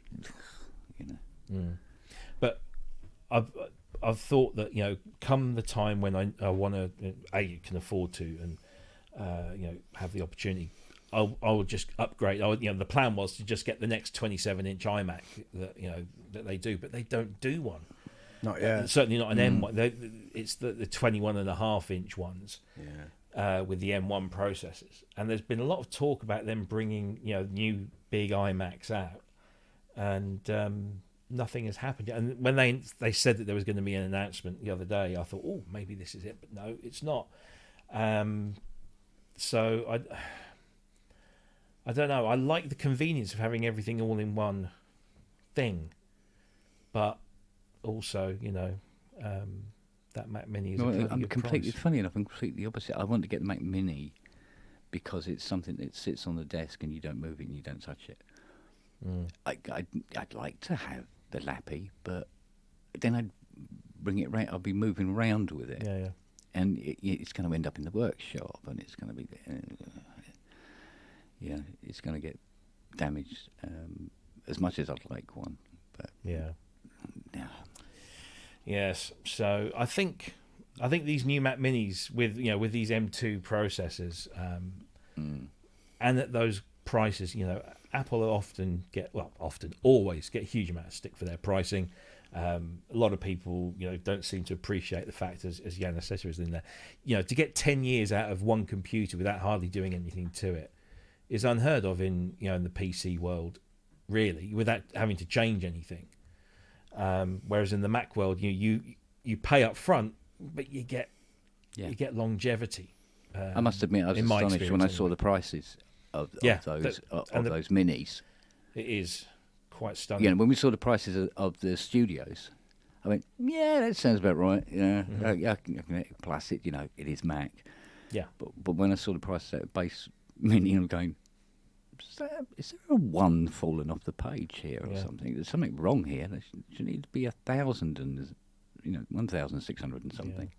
But no. So cool, all day long, mate. Absolutely. Yeah. Oh well. Cool stuff.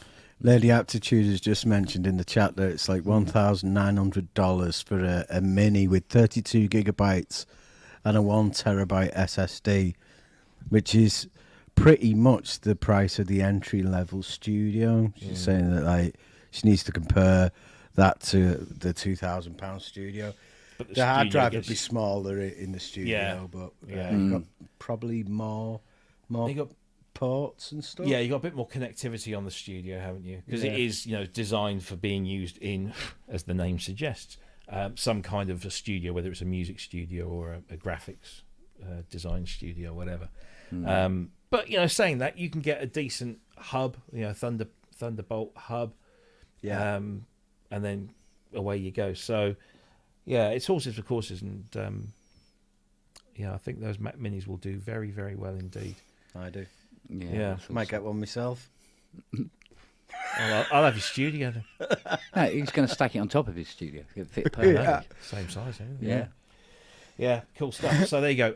Mac, and we didn't even talk about the MacBook Pros, which do look quite stunning. Well, if I'm in the market for anything, it would be a MacBook Pro for gigging with the band, because I'm like I said at the start of the show, I'm using 2 laptops live because the 2009 MacBook isn't powerful enough to run anything but MainStage. And the 2017 MacBook is just powerful enough to do what it's doing and doesn't really do anything else. So if I could get one of these, I could run everything off the one machine, I reckon. Yeah. Oh, absolutely. Yeah. I'm still trying to trip my M1. I mean, it's just a standard M1. I'm still trying to trip it up with stuff, and I can't. Just can't. It's so good. What it does, it's brilliant. But there you go. New Apple MacBook Pros with M2 Pro and M2 Max, and Mac Minis with M2 and M2 Pros. I don't know why they've not done the M2 Max. Maybe that's just so they don't encroach onto Mac Studio market too much. Yeah. I don't know. Yeah. So Ford did that once with the random. It just popped into my head. Mark III Mondeos, right? They did the ST version. They did an ST220, which was the petrol, the V6, and they also did an ST TD CI or whatever it was, the diesel one. STD. STD. Almost. And I had the Gear X, same engine as the ST, but on paper they spec'd it down because they didn't want it encroaching on the ST. The people that wanted to buy an ST, you could get basically a Gear X for 5 or 10 grand less than the ST with all the fancy paintwork and stuff. But essentially, it was the same 150 brake horsepower back then for one of those. This is 15 odd years ago. But yeah, they deliberately kind of dumbed it down to not encroach on the upper end of their range. And I wonder if that's what they're doing with these M1s, and they're not fitting it with M1 Maxes, M2 Maxes on the Mac Minis, so they don't encroach into that studio territory. But I think so. Weird analogy there. I have no idea how that just popped into my head, but there you go. We got about 15 minutes left. What else can we talk about? Oh, yes, I was supposed to talk about this last week, or I promised them I would, and I didn't, because I was so flustered because of everything that was going on that I completely forgot about it. But there's a competition from our friends at GPU Audio. Here it is. It's the GPU Audio Impulse Response Creation Competition. Oh, yeah. And the closing date for entries is the 23rd of February. So you've got about a month to do this. And basically what they want you to do is create your own impulse responses. They give you a list of free tools that you can use to create these, and then upload them, processing the sounds from the asset pack that you can get directly from GPU Audio, and then send your impulse responses in, a description of how it was made, and you'll get entered into a competition where there's over $6,000 worth of prizes from the likes of AMD, Nvidia.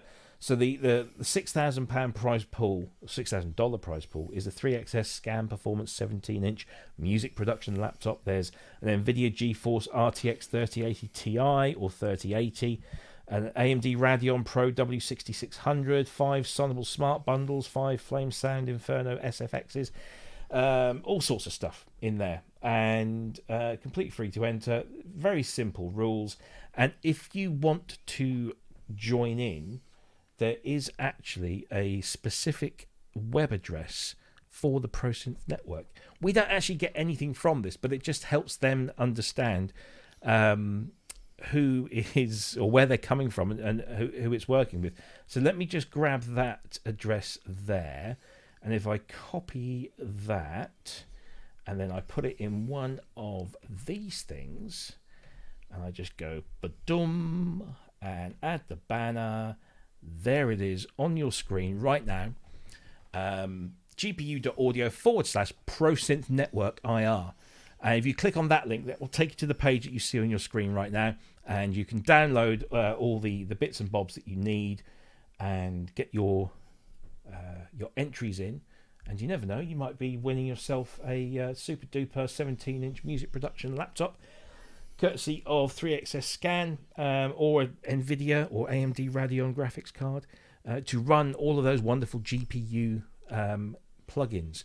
And of course, the first of those GPU plugins is now also available on Mac.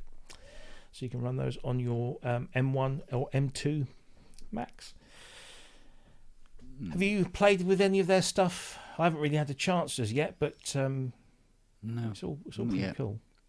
I've not, because I thought it was a PC thing up until just. So I might get one now.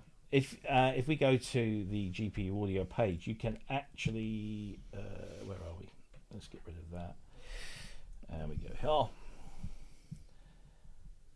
So they initially released a first batch of it was the what was it called now? The Convolver. and that was available for Windows only. Now the basic one is available on Mac as well. I'm trying to find, here we go, the beta suite, or is it the early access?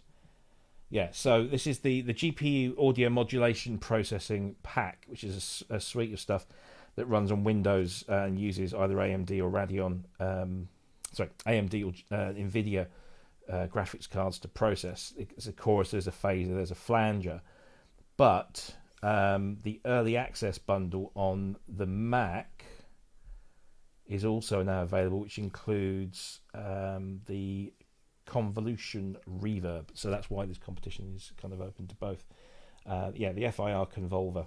So that's now available to run on M1 or M2 platforms. So there you go. Crack in, have a go with that.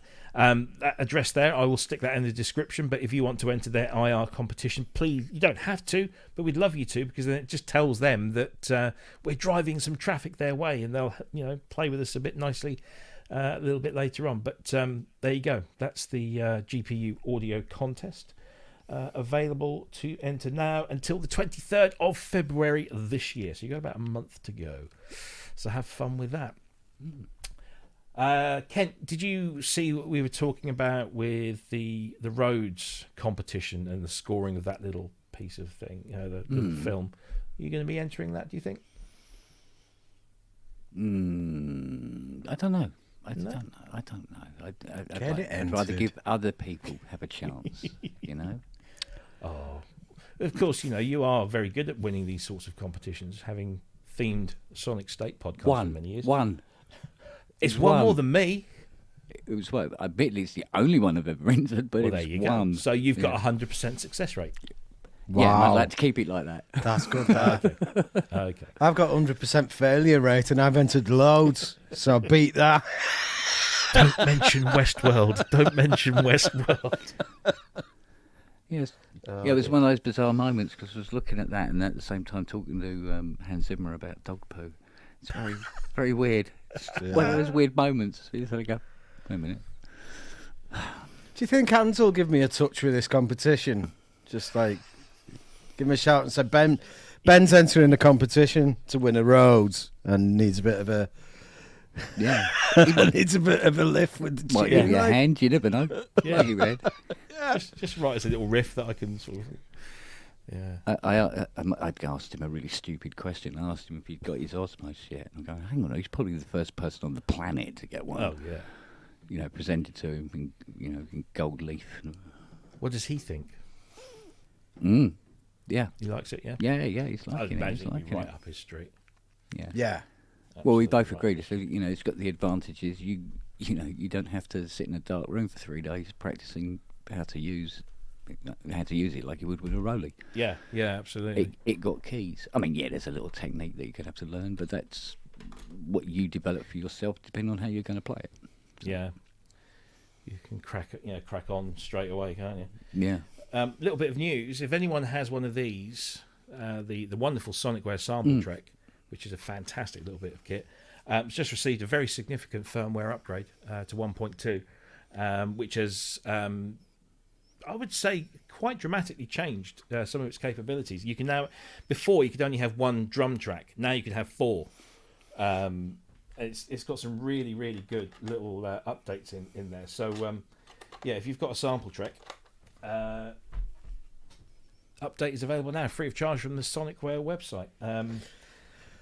Another bit of news. Sorry to interrupt. No. It's from the company that we don't mention, but they did make a rather wonderful synthesizer called the DeepMind 12 at one point, and there's 2 sound banks have been released for that. Okay. It works on the DeepMind 12, the DeepMind 6, and the desktop version. There's like a vintage, like classic synths collection, and like a retro wave kind of, that kind of synth wave stuff that's going on. Is that a third party thing, or is that a Behringer thing? Well, it could be both, knowing Behringer, couldn't it? But it seems as though they've released it themselves. That Dan guy did a demo of some of the presets. And I wasn't aware of that. It sounds good. The DeepMinds are great. a great synth. To give it its due. It is probably one of their more original. No, Yeah. it isn't. Conception. No, it's not original. Not original. We know what it is. It's not. Yeah, but it's not. I mean, this is. I always think that if whatever they do, they should do what they did with the DeepMind. Yes, we know it's based on the Juno. Yeah, it don't look like one. Yeah, but it doesn't look like one. They're not No, trading true. off. They're not trading off the visual aspect or the name of it. They just made a synthesizer that was inspired by, which most synthesizers are inspired by other ones. Fine, do that. Call it something else. Do that. Don't need to be so blatantly obvious. But anyway, we're going down that path again. I don't want to go down there. I don't want to. yeah. Well, that's it. It's just. I got some real scandals about that. Actually. But that's available if you want to download it. It's free. And where do you get that from? I'm not sure. I think it's just on the DeepMind 12 page of the. It's on site. the internet.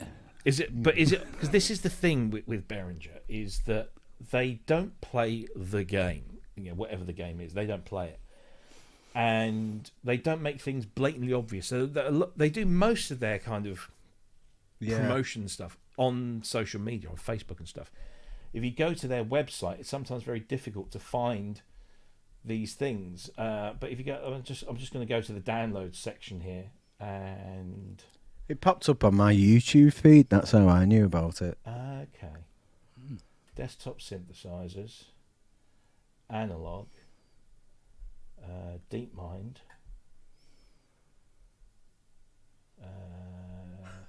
No, it's not even on their website. Oh, I might have dreamt this. It's Don't say that. Don't say that. no, it's I was watching it. So it's on. Okay. Because I thought the demo wasn't great, but the sounded all right. So Here we go. Free DeepMind series sound packs. Hang on a minute. Oh, hang on. Just a cotton. Let's bring him up. I haven't looked yet, but I saw that Dan. You said that Dan was doing the. get down at special guest. We ought to really, because not only does he do all of this stuff for Behringer, but he's also keys player with Howard Jones. Is he? Yeah. Hey, Daniel with Behringer. Yeah.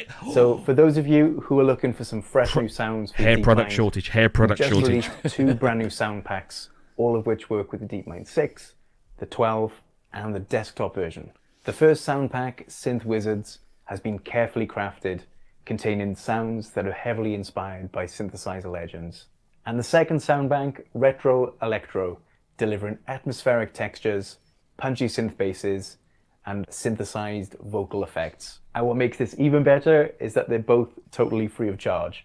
To download them, simply head to the description below, where you'll find links to both sound banks, and they will also contain instruction guides as to how to install them.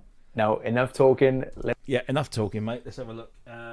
So the links are there. So go to Behringer's YouTube page. If you've got a DeepMind, go to their YouTube page, and it's probably the newest video on their channel. And there they are in the description. Have you got DeepMind? Me? Yeah. Not I've got metaphorically speaking, but physically, you've actually got something. a very shallow mind in reality, but I own DeepMind. I own a DeepMind. The desktop one. I've got it rack mounted. So have you downloaded these? No, I've not. No, I just thought to tell everybody else about them. Yeah. I'm too busy playing on the MiniFreak. True. I'll give you that. But yes, there you go. Go and find that video, and in the description you'll find links to down those 2 free packs for your DeepMind. And I believe it works on. Is there a different version? There was a 6 and a 12, wasn't there? Yeah, there's 6 voice, 12 voice, and the desktop, which the desktop is a 12 voice anyway. Yeah. Okay, there you go. Heard it here first, or maybe not first. Yeah, I reckon a lot of people only found out about that through this today. Well, I had no idea, but then I'm not generally looking too much for this. No, I wasn't myself, but glad I found it. Yeah. Freebies, you can't knock a freebie. You can't knock a freebie. Give it a go, though. Yeah. Especially if it's Behringer. There you go. It was shit. It was total crap. If it wasn't I'm free, I sorry. would have left it there. Dan, the hair, mate. Come on, you let me down. Yeah, I thought mine was bad. Jeez. Yes. I mean, mine's coming off tomorrow. Maybe there is maybe Weller having a bit of a product shortage. I don't know. Who knows? Yeah. So there we go. Well, that's everything, chaps. That's all the news. That's everything we've got. We've managed to string that out over 2 hours. We've got our friend back. He hasn't hurled across his Rolly Rise 2. No, the pain's Yet? back, but the hurling has Oh, stopped. Well, there's oh. nothing left. There's no. nothing left, really. Isn't that the worst though? When you go and there's like, oh god, all that effort for nothing. Yeah. But I Yes. come in here and I go, me sherry's over there, me white lint Ledor are over there, my after eights are there, and going, oh god, I wish I hadn't seen them now. Yeah. But Don't tempt fate. no, tempt fate. no, just the one mint. Indeed. No. I saw Wang Chung the other day. There you go. We're speechless. Yeah. Was it in a dance hall? So what was it? Your trousers fell down or something? Come on. No, I went to see a film that they scored, To Live and Die in LA, which is a William Friedkin film. You know, the guy who did French Connection and Exorcist. And he made this film sort of mid-80s. And apparently he heard Wang Chung back in the day, the dance hall days. And liked their stuff so much that he commissioned them to write the score for this film. And so they did. And they had to do it within like a week or two. And they had no script. And they didn't see any of the film, but they kept getting these messages back from the set saying Bill's been like looking at the rushes and he's playing your music in the background, and he's actually filming this to the music you're making. So it's kind of done the wrong way around. But both Jack and Nick were there, and they did a little Q&A, and I met them afterwards, and they signed my copy of the soundtrack, and they're very lovely people. And fingers crossed, we'll get them on here. Really, we spoke about it. So Did you give them? just a smile, just a smile. Wow, the that's value of a smile. Yeah, but yeah. So yeah, they're still going strong, doing stuff. Brilliant. So yeah, that was very good. Have you met anyone famous recently, or Me? reasonably famous? Anyone? Well, I saw Evan 17 a while back. Of course. And you're meeting Jenny Bellstar. And I'll again be tomorrow. meeting Jenny Bellstar at tomorrow night's gig at the whatever it was, the Winnington Rec. Yeah. I worked with Steve Strange a lot. You did. I met Dave Stewart and Terry Hall and Ian Brody out the Lightning Thieves.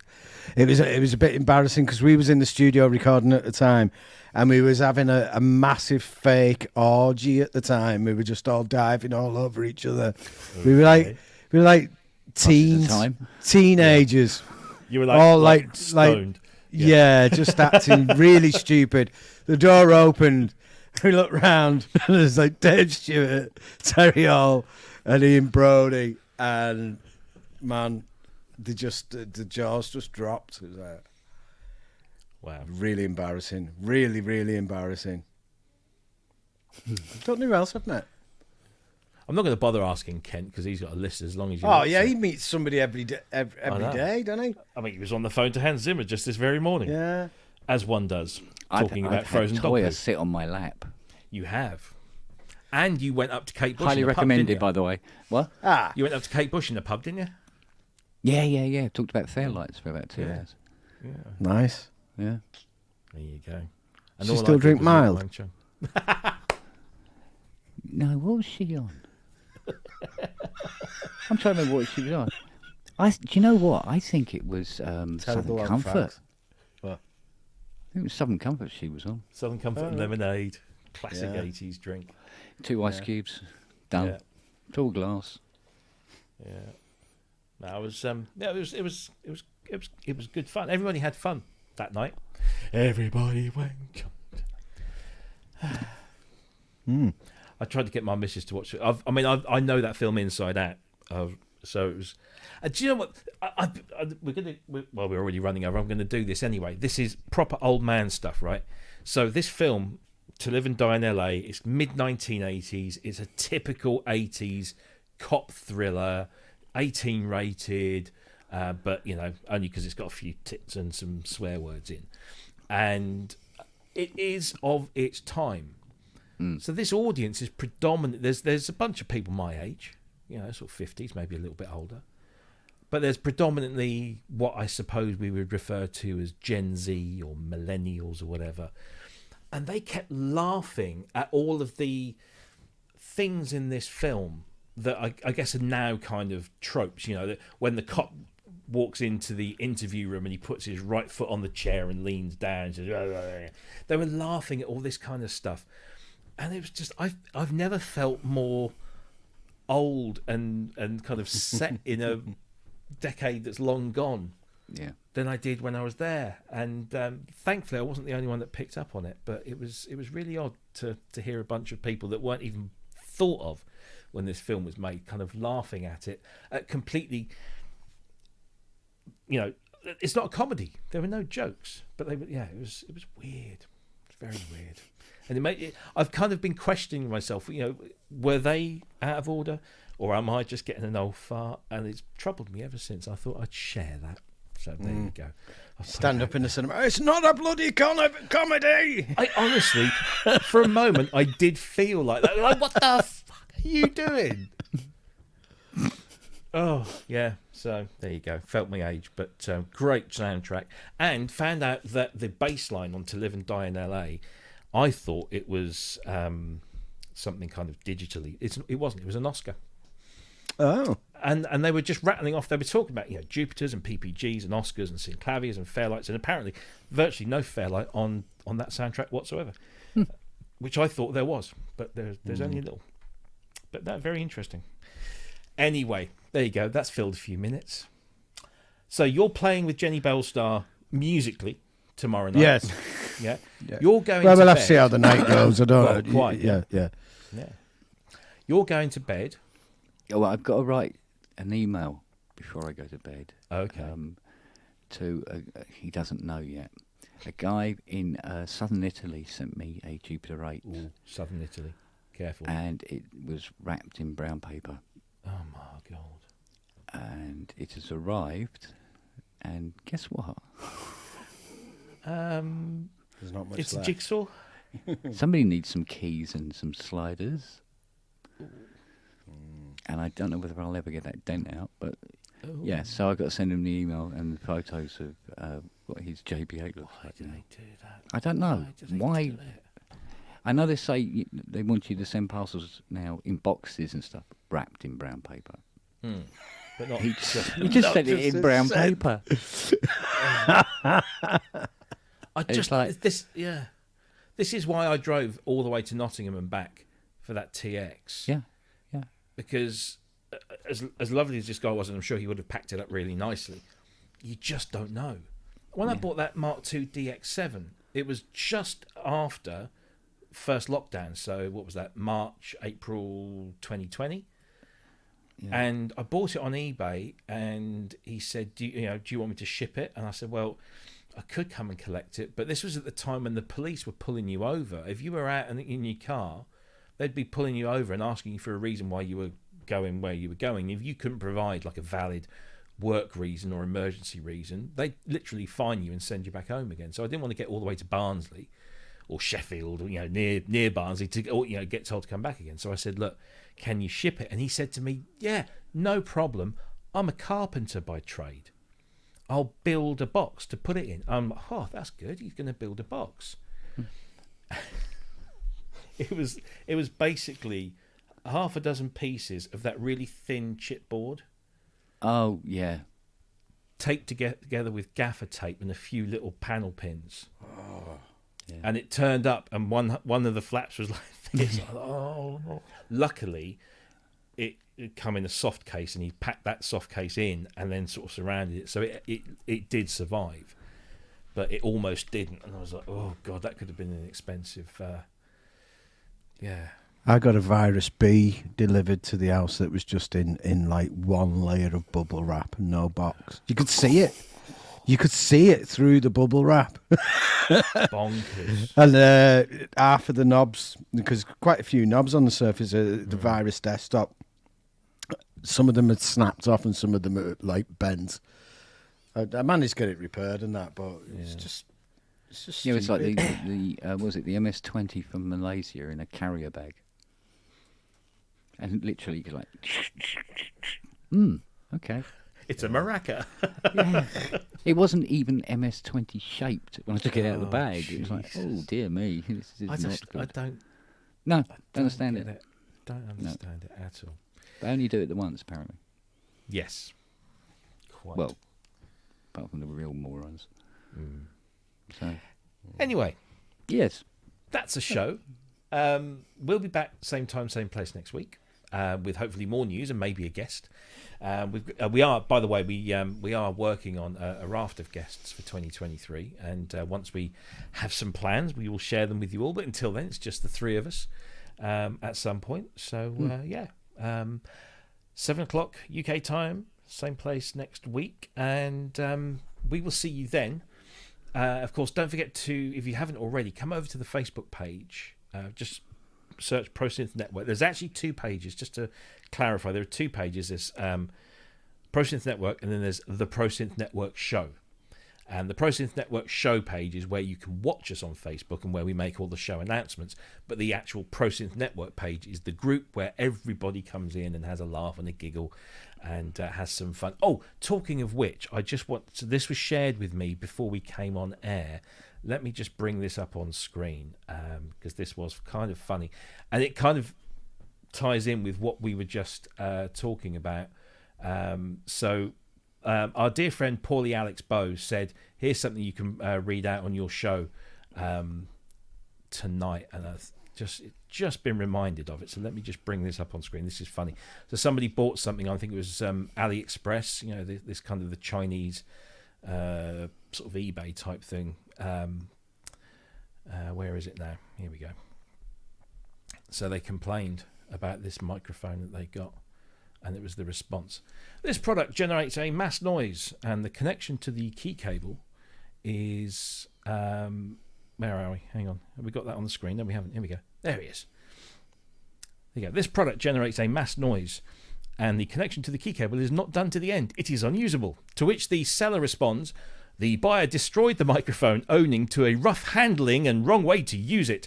Very bad buyer. If there's a problem with our product, you can return it for a refund or replacement. No need to left bad feedback. He is rubbish. Dirty dog. It will get cursed. Dirty dog? Yeah. Dirty dog. Well, That's the don't seller. pull any punches with your comeback. Blimey. Yeah, you're a rubbish, dirty dog. Yeah. So, yeah. Can I just say that Lady Aptitude should have Indian. Definitely Indian. Sorry? All right. Is it what's sweet? dinner. What's the options? What's the options? what were the Pizza or options? Indian? I say Indian. Gosh, Indian every time. And I'm Yeah. Italian. Jeez. Get your vegetables, girl. I had pizza tonight, actually, because it's quick and easy. Bit like my wife. So she doesn't watch this. Yeah, there you go. Thank you, Mine does, Paulie, and it still for that. doesn't stop me saying it. Is she well, though? Yeah. Yeah, she's all right. Good. She had a very bad stomach upset a couple of days ago.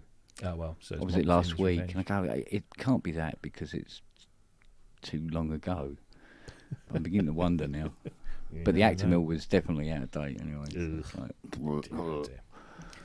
Well, then, listen, everyone that's watched the show, we've had lots of people watching live, and if you're watching on catch up, thank you to every single one of you for your patronage and for all of those that donated to the thing. Actually, I forgot to mention John Simpson, £5 go towards the Quantum, and again the name that I will try not to pronounce because I don't want to get it wrong. Thank you for enjoying the show, and thank you for your donation, whoever you might be. So yeah, thanks ever so much, and we will see you same time, same place next week. Don't forget, there is no Ramsey tomorrow. He's back the following week, I believe, on the 28th. He's on like a family summer holiday. But JX3D, who I believe his name is Henrik, Henrik, yeah. is doing a kind of bus replacement service as you do tomorrow afternoon. So yeah, go and check that out instead. Then of course we've got Jamie on the Sunday, no Dom because Dom's taking a bit of a break, and then we're back sort of full circle on Wednesday for Sonic State, and then yeah, we're back next Friday with hopefully we'll have a guest for you. If not, then we'll just mosey on through like we normally do. Put a hat on or something. Put a hat or a dress on. There you go. There you go. He's already doing it. Something's moving. On as well. You don't want to know what's. I do typical newsreader stuff here. It's like posh top, nothing underneath. Wow. Yeah. Anyway, That's on worrying that because note- you said you'd only just got in when you started. Yeah, that's very true. Very true. Gentlemen, it's been a pleasure as always. That's his I'll Wang see you Chung next out. week. Yes, me Wang Chung. Yeah. Have a fantastic weekend, both of you, and to everyone that's watching. I hope you are safe and well, and we'll see you same time, same place next week. Take care. Bye bye. Take care, everyone.